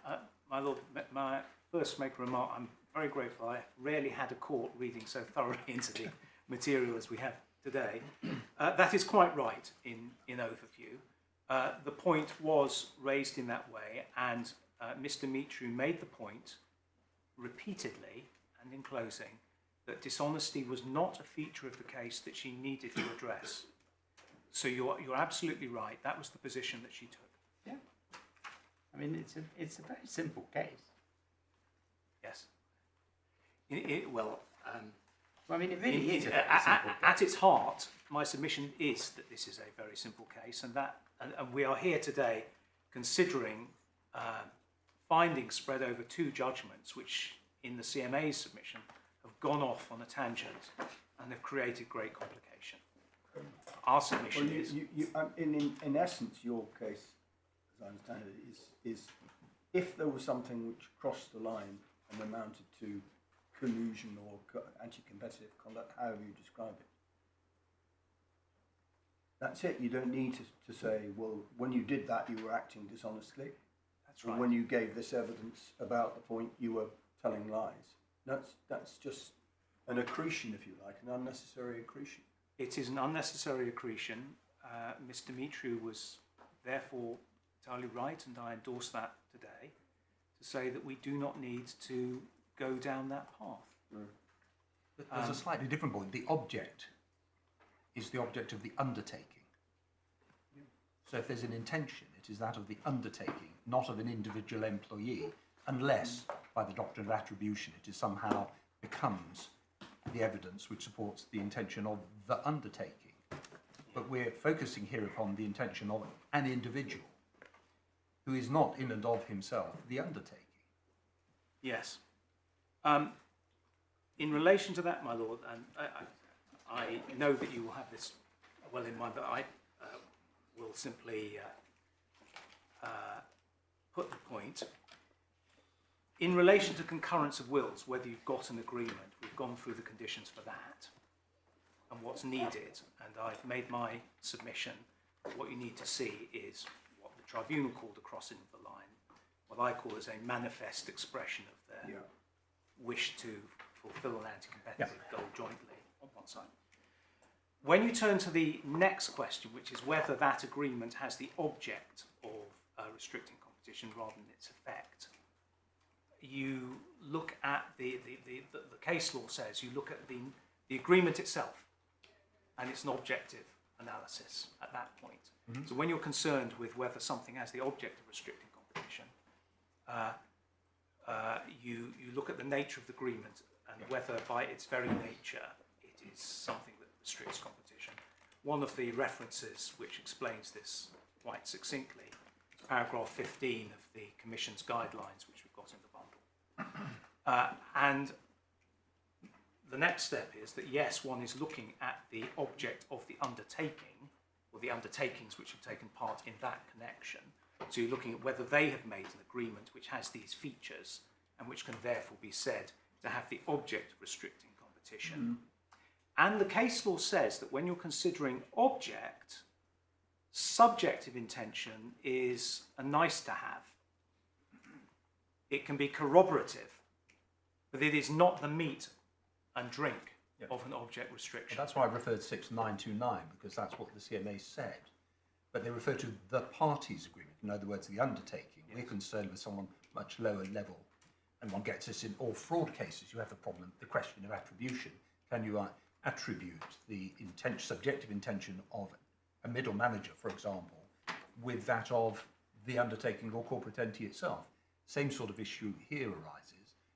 The CAT is focused upon the subjective intention of an employee, whereas the CMA is saying, well, it's the party's intention which we're looking at, which is at a higher level. Yes. In the passage I first took you to, which I thought it was 6.934, where AMCO's subjective intentions were... Yes. And we looked at those three documents that they relied on. We are there talking about, particularly in those documents, Mr. Baton. But the authority is doing that in the context of saying, at the end of its analysis of the whole agreement, what about subjective intention? Because that can be a corroborative element. Absolutely, I understand that. I think my point is quite a narrow one. It is that whether or not Mr. Baton was honest or dishonest is not necessarily relevant or dispositive of what the state of mind of the undertaking. No, I understand. That is quite right too. Yes, agree. And this is relevant to the timing, because Mr. Baton wasn't there when this agreement First 20 months was made or not made, and the tribunal, obviously in its H2, makes the timing and the history, including the 20 milligram agreement, the original supply agreement at normal prices, then the grant of the manufacturing authorization, and then the sharp drop of prices when they get a manufacturing authorization. All that has happened before we get to Mr. Baton even being employed. That is so. And there's a difference in analysis between the CMA and then the Tribunal on Appeal, in that the CMA does look at it chronologically and looks at the context. What you say, as I understand it, that the idea of just starting with the written agreement and adding a bolt-on putative side agreement is just wrong. Yes. That's your submission. It is. And the other side say, well, if that's the way you look at it, then the case wasn't proven.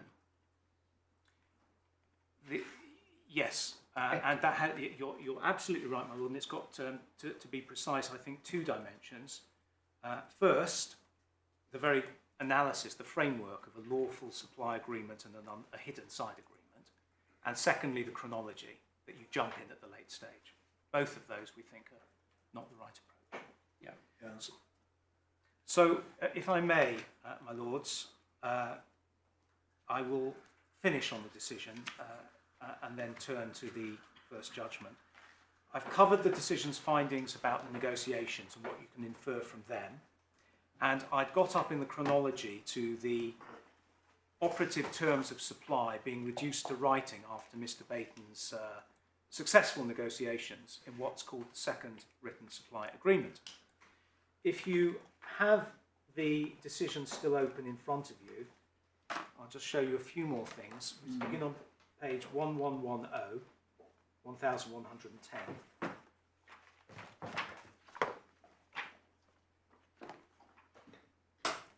And here I'm going to make a point that really echoes and supports what my Lord the Master of the Rolls has just said, because you see there the CMA's analysis. The second written agreement represented a further doubling of the monthly volumes at the 97% discounted price and so on. But they enter this caveat, the penultimate line. However, the second written agreement is not in itself the 10 milligram agreement. It must be read in the context of all that came before and after it. And then they make the point that my Lord the Master of Rolls has said. This is the analysis which is before the tribunal on the appeal.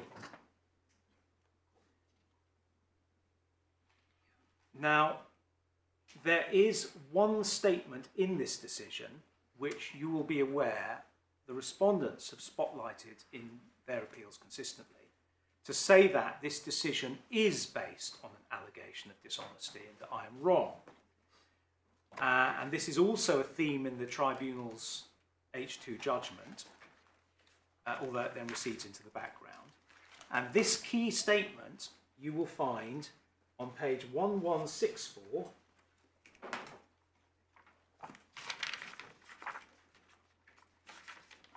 at paragraph 6.884. This is the paragraph that has attracted so much heat. Under content and objective of the arrangements, 6.884, the CMA finds the 20 milligram and 10 milligram supply agreements were a sham. Their true purpose was for Auden Actavis to make substantial monthly payments to Waymaid and Amco. So that word is used. If you then go forward to the discussion of the parties' representations based on this use of the word sham, you go to page 1175.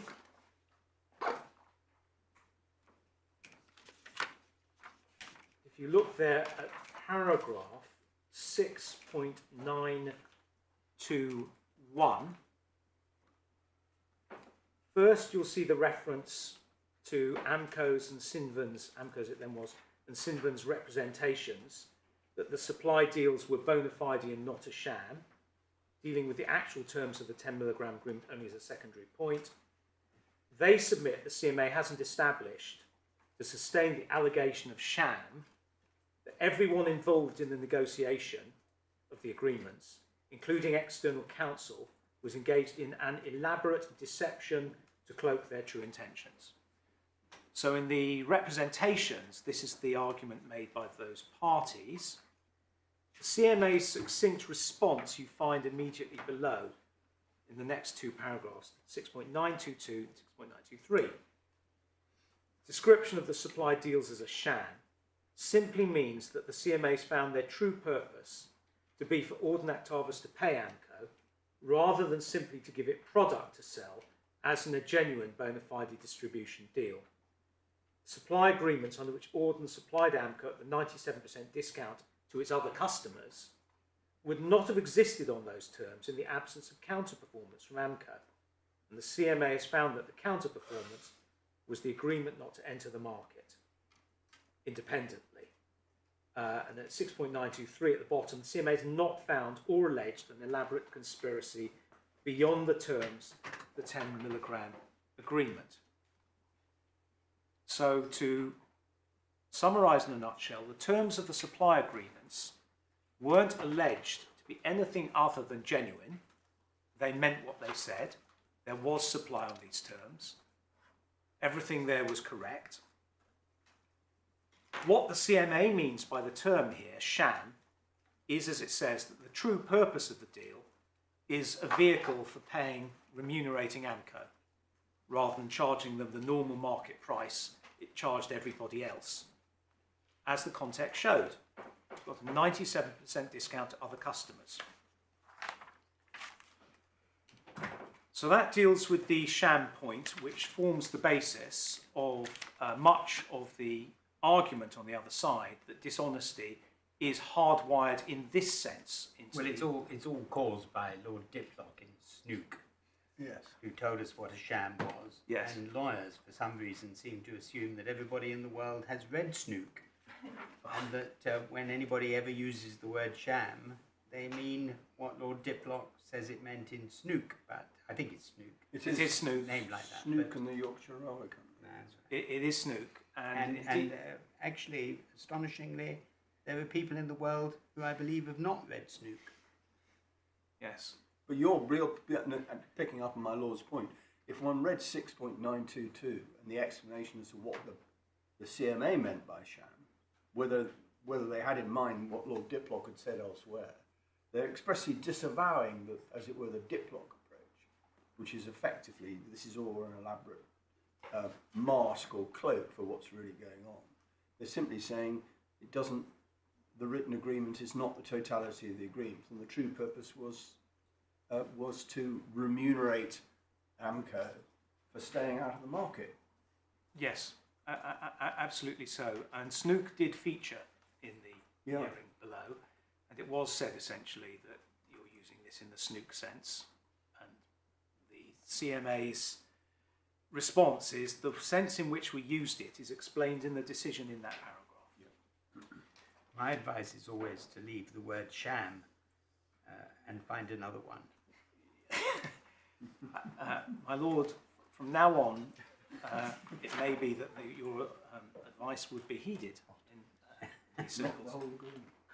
The CMA, so that deals with the negotiations and the characterisation. Last point, CMA placed reliance on AMCO's conduct in the immediate aftermath of this second supply agreement.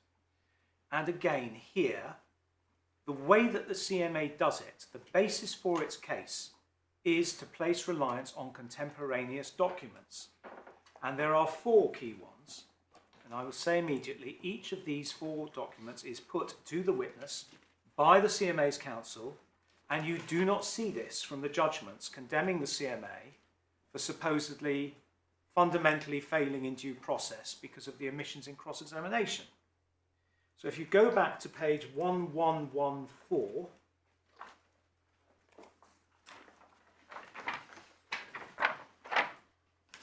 and look at paragraph 6.725, here the decision is setting out on that page an email from the Chief Operating Officer, Mr. Belk, to the senior management in the company on the day when the deal is done, signed, 25th of June. And he's recording the decisions that his company are taking in consequence. You look at that, new supply agreement signed, using the CMA's underlining, will not be able to sell our own product in the UK. Under that, we will advise Isaka, that's their contract manufacturer, that this project is now parked due to delays, but may be restarted in the future. We do not mention the Ordnance agreement. And then further down, we'll continue with the packing of 3 available batches. We will cancel the order for the 4th batch and any other subsequent orders placed with Isaka. And over the page, I suggest, this is about 6 lines down, I suggest I write to Isaka detailing these points, plus expressing apologies and regret, blah, blah, blah, at the cancellation of the project. Sorry, I can't see that. I'm sorry, so page I got it. 1115, Yeah. Thank you. Yeah. it's near the top, and it's just under the bits that are underlined. It begins, I suggest that. So they're referring themselves in express terms to them cancelling the agreement. And I have a note, which I'm going to give you now, of cross-examination on this, page 594 of the supplementary bundle at line 6, through to page 595, line 12. Second document, the COO Mr. Belk, he does write to Ithaca. He does do what he says. He suspends the project for the UK territory. You go forward to page 1118.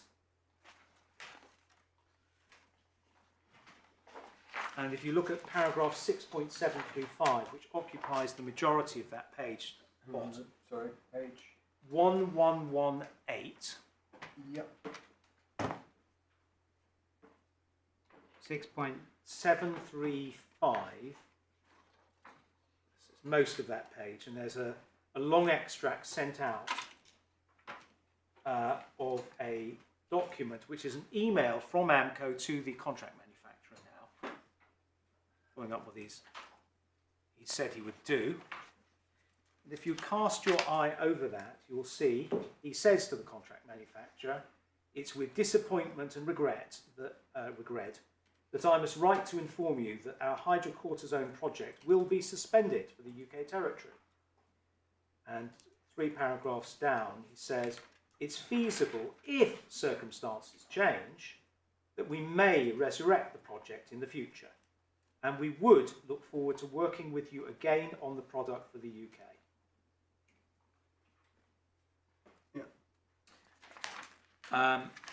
So my reference here, this was for my own notes, is supplementary counsel cross-examining page 596 from line 8. Third document. 596, line 8. Line 8, yes. Third document, if you go back to page 1116, sorry, if you flip back 2 pages and look at 6.729, now most of this is setting out an email from the Chief Strategy Officer, Mr. Guy Clark, to Mr. Baton about launch-ready product. And you'll see that here, after the deal is done, Mr. Clark emails Mr. Baton to raise concerns about the morale of the team, because they've been working to get their product ready. And he asks Mr. Baton to recognise and thank them for their efforts. And in the underlined part, in the first paragraph, he's concerned that all their efforts to get hydrocortisone ready for launch have been wasted, because we're now not planning to sell the product. And below that, in subparagraph A, all their hard work facilitated the AM deal, Auden deal, and the main commercial benefit is we now have long-term supply secured of a product with the full range of indications. It's not skinny. This wouldn't have been possible without being launch ready with our own product. And finally, in subparagraph B, he says the Ithaca product, which is their own contract manufactured one, gives us an excellent backup. So you have all of that, and my note says cross-examination supplemental bundle, page 598, line 14. And the last one, the fourth, is 6.30 on the next page, 6.730 on the next page, at the top. Here you have the email from Mr. Baton on the 28th of June. Sorry, Mr. Turner, give me the reference again. Yes, I'm sorry. So this is the 1117, top of the page, 6.730. Yeah. This is Mr. Baton writing the email saying, "I'm going to implement your wish, Mr. Clark," and he writes this on the 28th of June. "I just wanted to drop you a note to thank you for all the effort you have put into bringing the Ithaca hydrocortisone product to a position where we were able to launch." And he's writing to his team. This is the stopping them from being demoralised email. It says in the 3rd paragraph, you see the underlining. Can you read the second? You can read the 2nd paragraph to yourself, and Mr. Briley would like you to do that.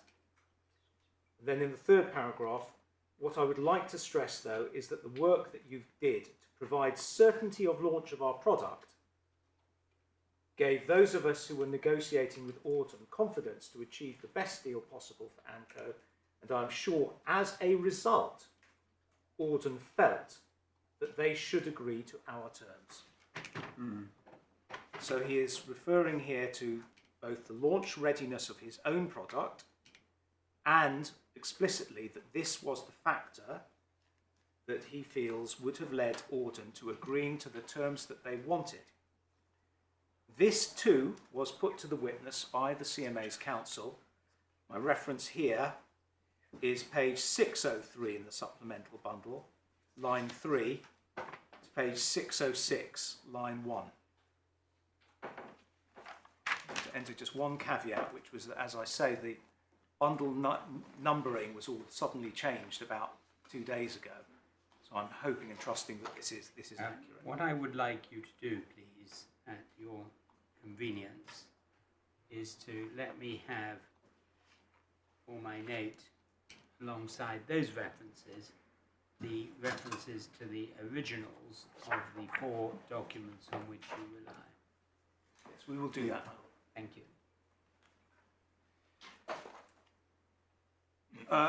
So you rely on those 4 key documents as being evidence of conduct post the second written agreement, consistent with the understanding you allege, and you rely on, I think, those earlier 3 written documents as being evidence of the agreement understanding having been reached. That is right.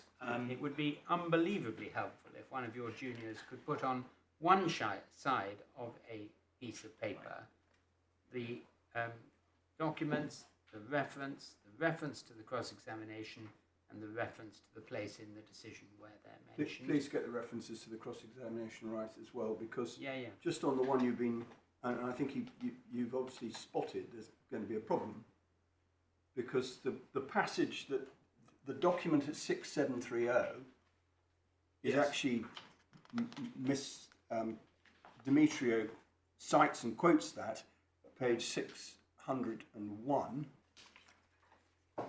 601 and onwards, rather than 603 and onwards, which would suggest that your numbering is awry. It may be, since this is what's said in the judgment, that it's better to use the actual pages from the top right of the transcript. My Lord, that's a fair point. Page As I say, there was. which is what I'm looking at. Try both, but please give me the electronic. But these reference. page numbers are not right, I don't think. My Lord, you may well be right about that. I believe if you read on from page 603, line 3. Now, I'm not suggesting you didn't give us some of the right. I see. I references, understand. but I think some of them start slightly earlier. Yes. Yes. All the right notes, but in the wrong order. No, I understand. Essentially, what I did was I looked for where the gist of this was covered in the cross-examination and committed it to note. There was then a wholesale change in the pagination, and I updated it. But my Lord, the Chancellor is right. I may not have captured every single point where this began. Now, the last point is this. We've covered the negotiations, we've covered the conduct, as my Lord Master Rolls says. This supply agreement then continues and it's operated until June 2016. So you've got another couple of years. And I'll be very brief about this. The decision relies on further contemporaneous documents to show that in that last period, 2014 to 2016, AMCO's position continues to be that it won't enter the market independently for as long as it's being paid by Auden. And I'll show the court, in the interest of time, just one example, which yet again, I believe was the subject of cross-examination by the CMA's counsel. I'm not sure I've got the note for this, but which again you won't see anywhere in the tribunal's judgment. So if you go to page 1124, 1124. yes, in the core bundle, 1124.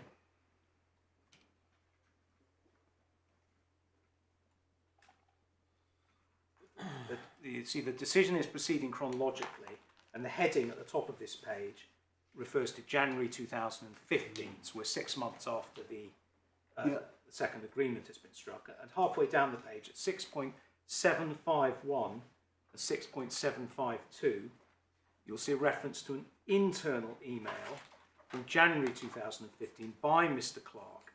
And what he says is, He emails Mr. Baton and Ms. Hill to raise concern whether the acquirers of the Alden business, Actavis, will continue to supply AMCO following the transaction, and therefore inquiring whether AMCO should get ready to sell its own product just in case. Mr. Baton's reply, agreed. If I remember though, thought, there is still some work to do to get it ready. Guy Clark replied, not a lot, though. So, Mr. Turner, is the underlining in the original, or is that the CMA's emphasis? now it doesn't, I'll have to check that. This is the CMA author tells me it is the CMA's emphasis. Yeah.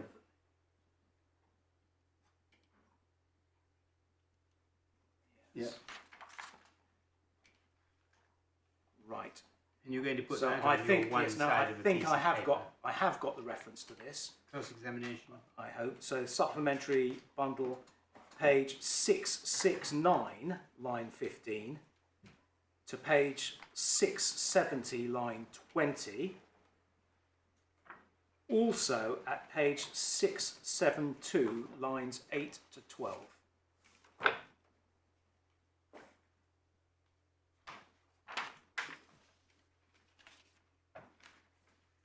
Now what you get from this later document is it being put, and it was put to Mr. Baton in cross-examination, that what the email is saying is that AMCO's product is being treated only as a backup in case the supply from Auden ends when it's acquired by the next company, Actavis. In other words, they are alternatives. And when finally the arrangement does break down, which is in the summer of 2016, this is because by that time other skinny label products have come on the market independently, and Actavis recognises internally the jig is up, there's no reason to continue with this supply deal to AMCO now. We're not buying off the avoidance of competition because it's come in. And you see that on page 1131.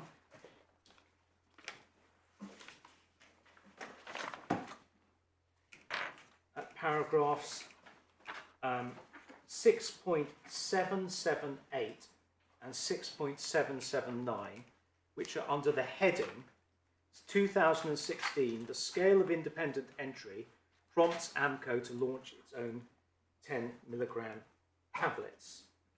If you just look at 6.779, third-party entry brought with it an erosion of Actavis's market share and both Actavis and AMCO's prices.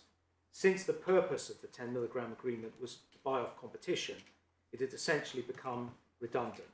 An internal Actavis commercial meeting in January therefore concluded Actavis would pull AMCO supply now that there are more players in the market.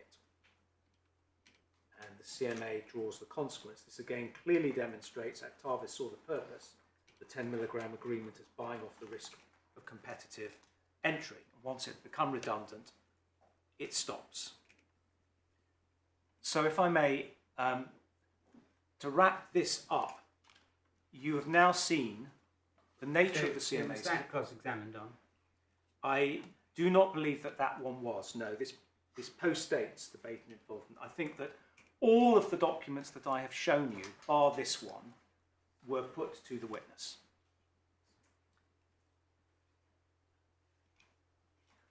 But yes. It can go on your sheet of paper with the reference then nonetheless. I'm sorry, my lord. It can go on your one-page sheet of paper with the reference to the document itself, which I think is a document of the internal meeting of January 2016.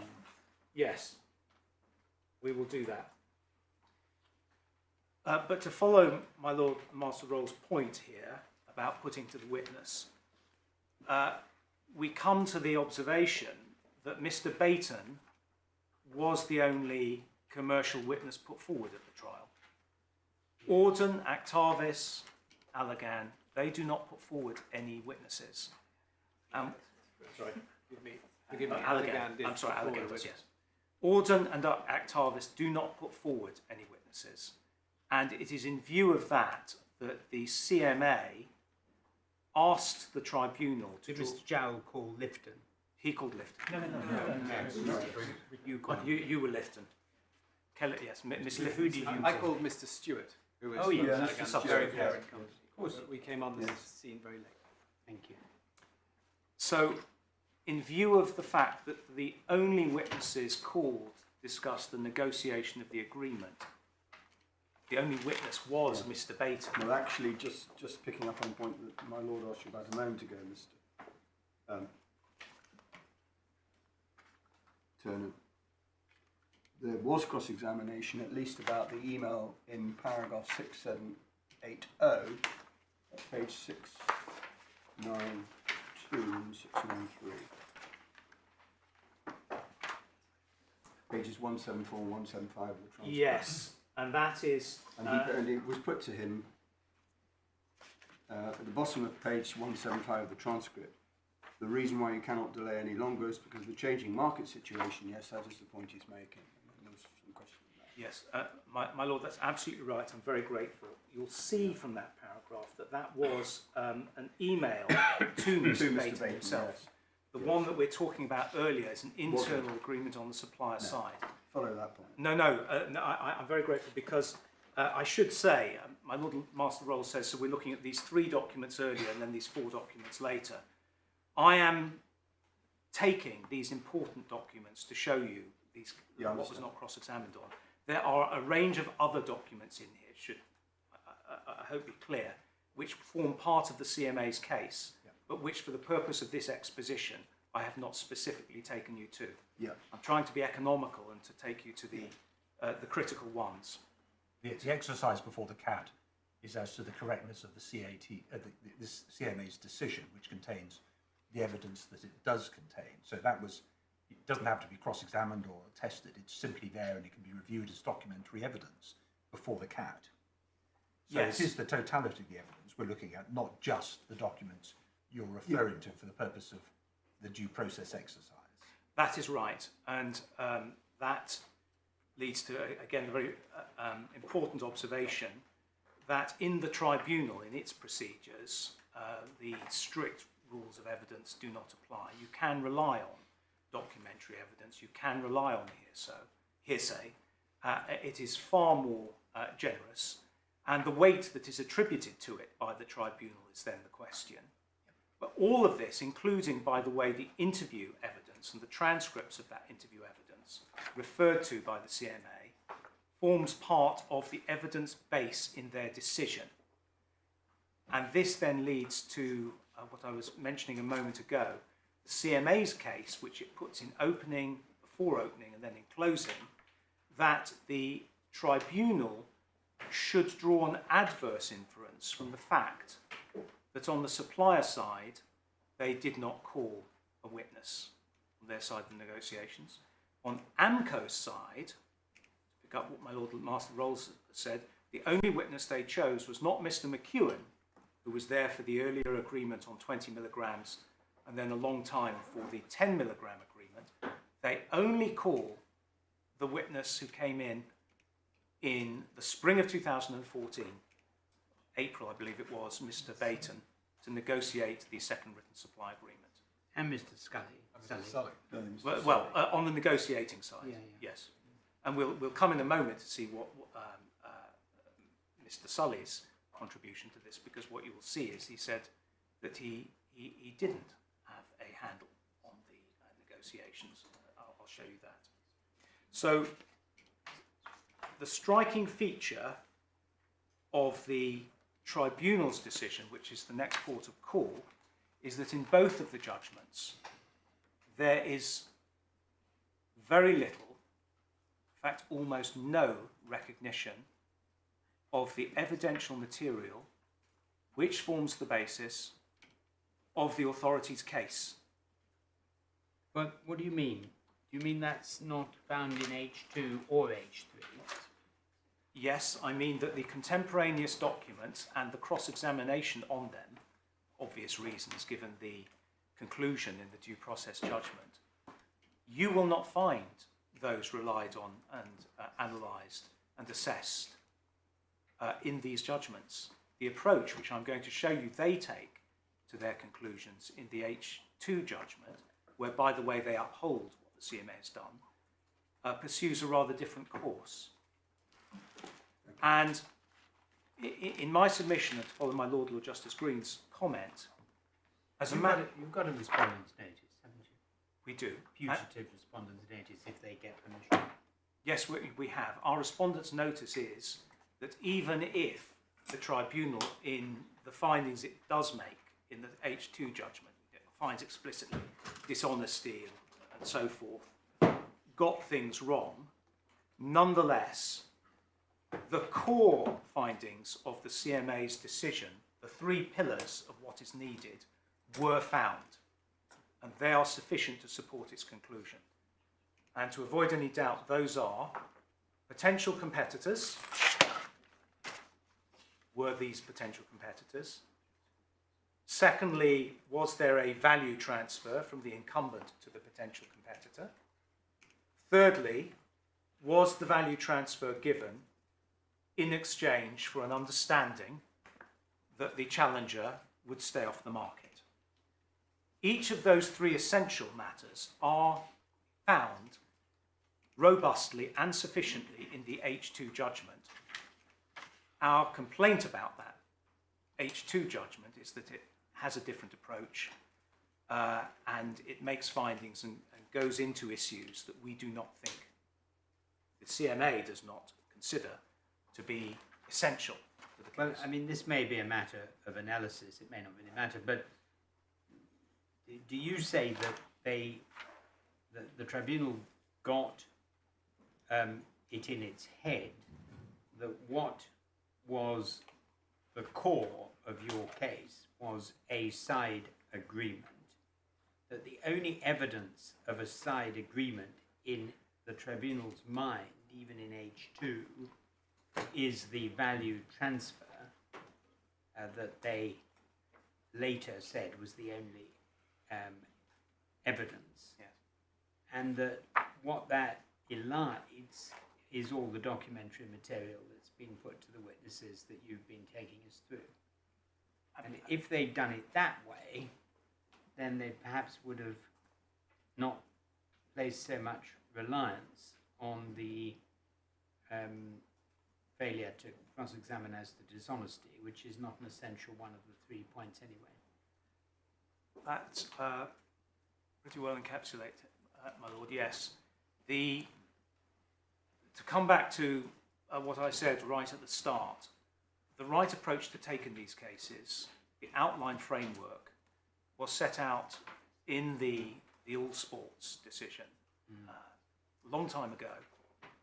It referred to, drawing on the European jurisprudence, the importance of the contemporaneous documents, of circumstantial evidence and so forth, in order to adjudicate in this sort of case. But what you see in the H2 judgment is that that is not the approach that the tribunal took. And that is what I'm going to develop in the remainder of my submissions. Yeah. I mean, you hardly need authority to say that the documents are important, Mr. Turner. Contemporaneous documents. There was a famous decision of Lord Gough where he said, when all else fails, look at the documents of the time. Yeah. Yes. You'll remember what it was. No. I'm just trying to think. Yes, I know the case you mean. No, it's, It wasn't Snoop. it's the Augusta Leonidis or something. Yeah, It's there's a ship. Angelic Grace. Could be the the shipping Angelic case. Grace. It was a shipping Anyway, case. it's a shipping case. Now, my lords, I'm in your hand. There is quite a lot to The go Ocean through. Frost. Ocean Cross. It's the Ocean Cross. Well done. Professor Bailey has that. Now, I now need to cover these judgments, and then I can very shortly make my submissions. Well, you But- can cover the judgments and you can do it at 2 o'clock, but you can be quite quick because we've actually read them. No, I understand that, and also the debate that we've had so far enables me to go more quickly. Yes. But in view of the You questions, probably do want to just shape them. in view of the questions that have been raised, I'm going to walk through them at some pace, but just to ensure that nothing is missed. No, I think it'll be a useful exercise. Very good, Mr. Tanner. You're on track, aren't you? I'm on track, yes. I mean, we've been quiet for us. You've been extremely quiet, dangerously quiet, my Lord. Worryingly quiet. Oh, well, you've got 5 minutes, actually. Right, well, So shall you may as I? well start? I'm sorry, that Yeah. clock's wrong. No. It's only 5-2. Right, well, I'm now coming to H2. Right. I'll just Yeah. make in the time before the short adjournment the following obvious points. One, we agree with the conclusion of the judgment, which is that on the evidence before it, they uphold the infringement decision, as they say, on the merits, and they say that all the grounds of appeal fail. But, as I foreshadowed a moment ago, we don't rest our case on the tribunal's reasoning because it strikes out on its own course, and that is why we've lodged our respondent's notice, which has the contents that I've outlined. But it's not an actual respondent's notice because they haven't got permission to appeal. No. That is, I understand. Should they get permission to appeal, then this is the respondent's notice and the basis for it. I shan't take you to that. I will ask you to open up the H2 judgment now, and I will just tell you how I'm going to approach it for the short adjournment. So it is in 10B of the core bundle. I'm using a separate copy, so it'd be lovely Right. to have a So, paragraph there. so you will have that beginning on page 396 of the core bundle. And what I will say is this, that given the structure of this judgment, and I say this with all respect, it's not efficient to go through it in a purely linear fashion. And the way I'm going to proceed is as follows. I will show you what the tribunal said on the issues of dishonesty and side agreement, where its reasoning is in our submission flawed, as I've trailed. So after looking at what they said about dishonesty and side agreement and how it comes into this sort of case, the second point is that I will turn to the tribunal's reasoning to support its conclusion ultimately on the evidence before it that the CMA was correct on the merits. So I'm going to first focus on how they deal with dishonesty and side agreement and hope to cover some of the points that my Lord Justice Green has canvassed with me. And then I'm going to go to the parts that I agree with. My Lord, is that a convenient moment? Perfect. Yeah. 2 o'clock. Court rise, please.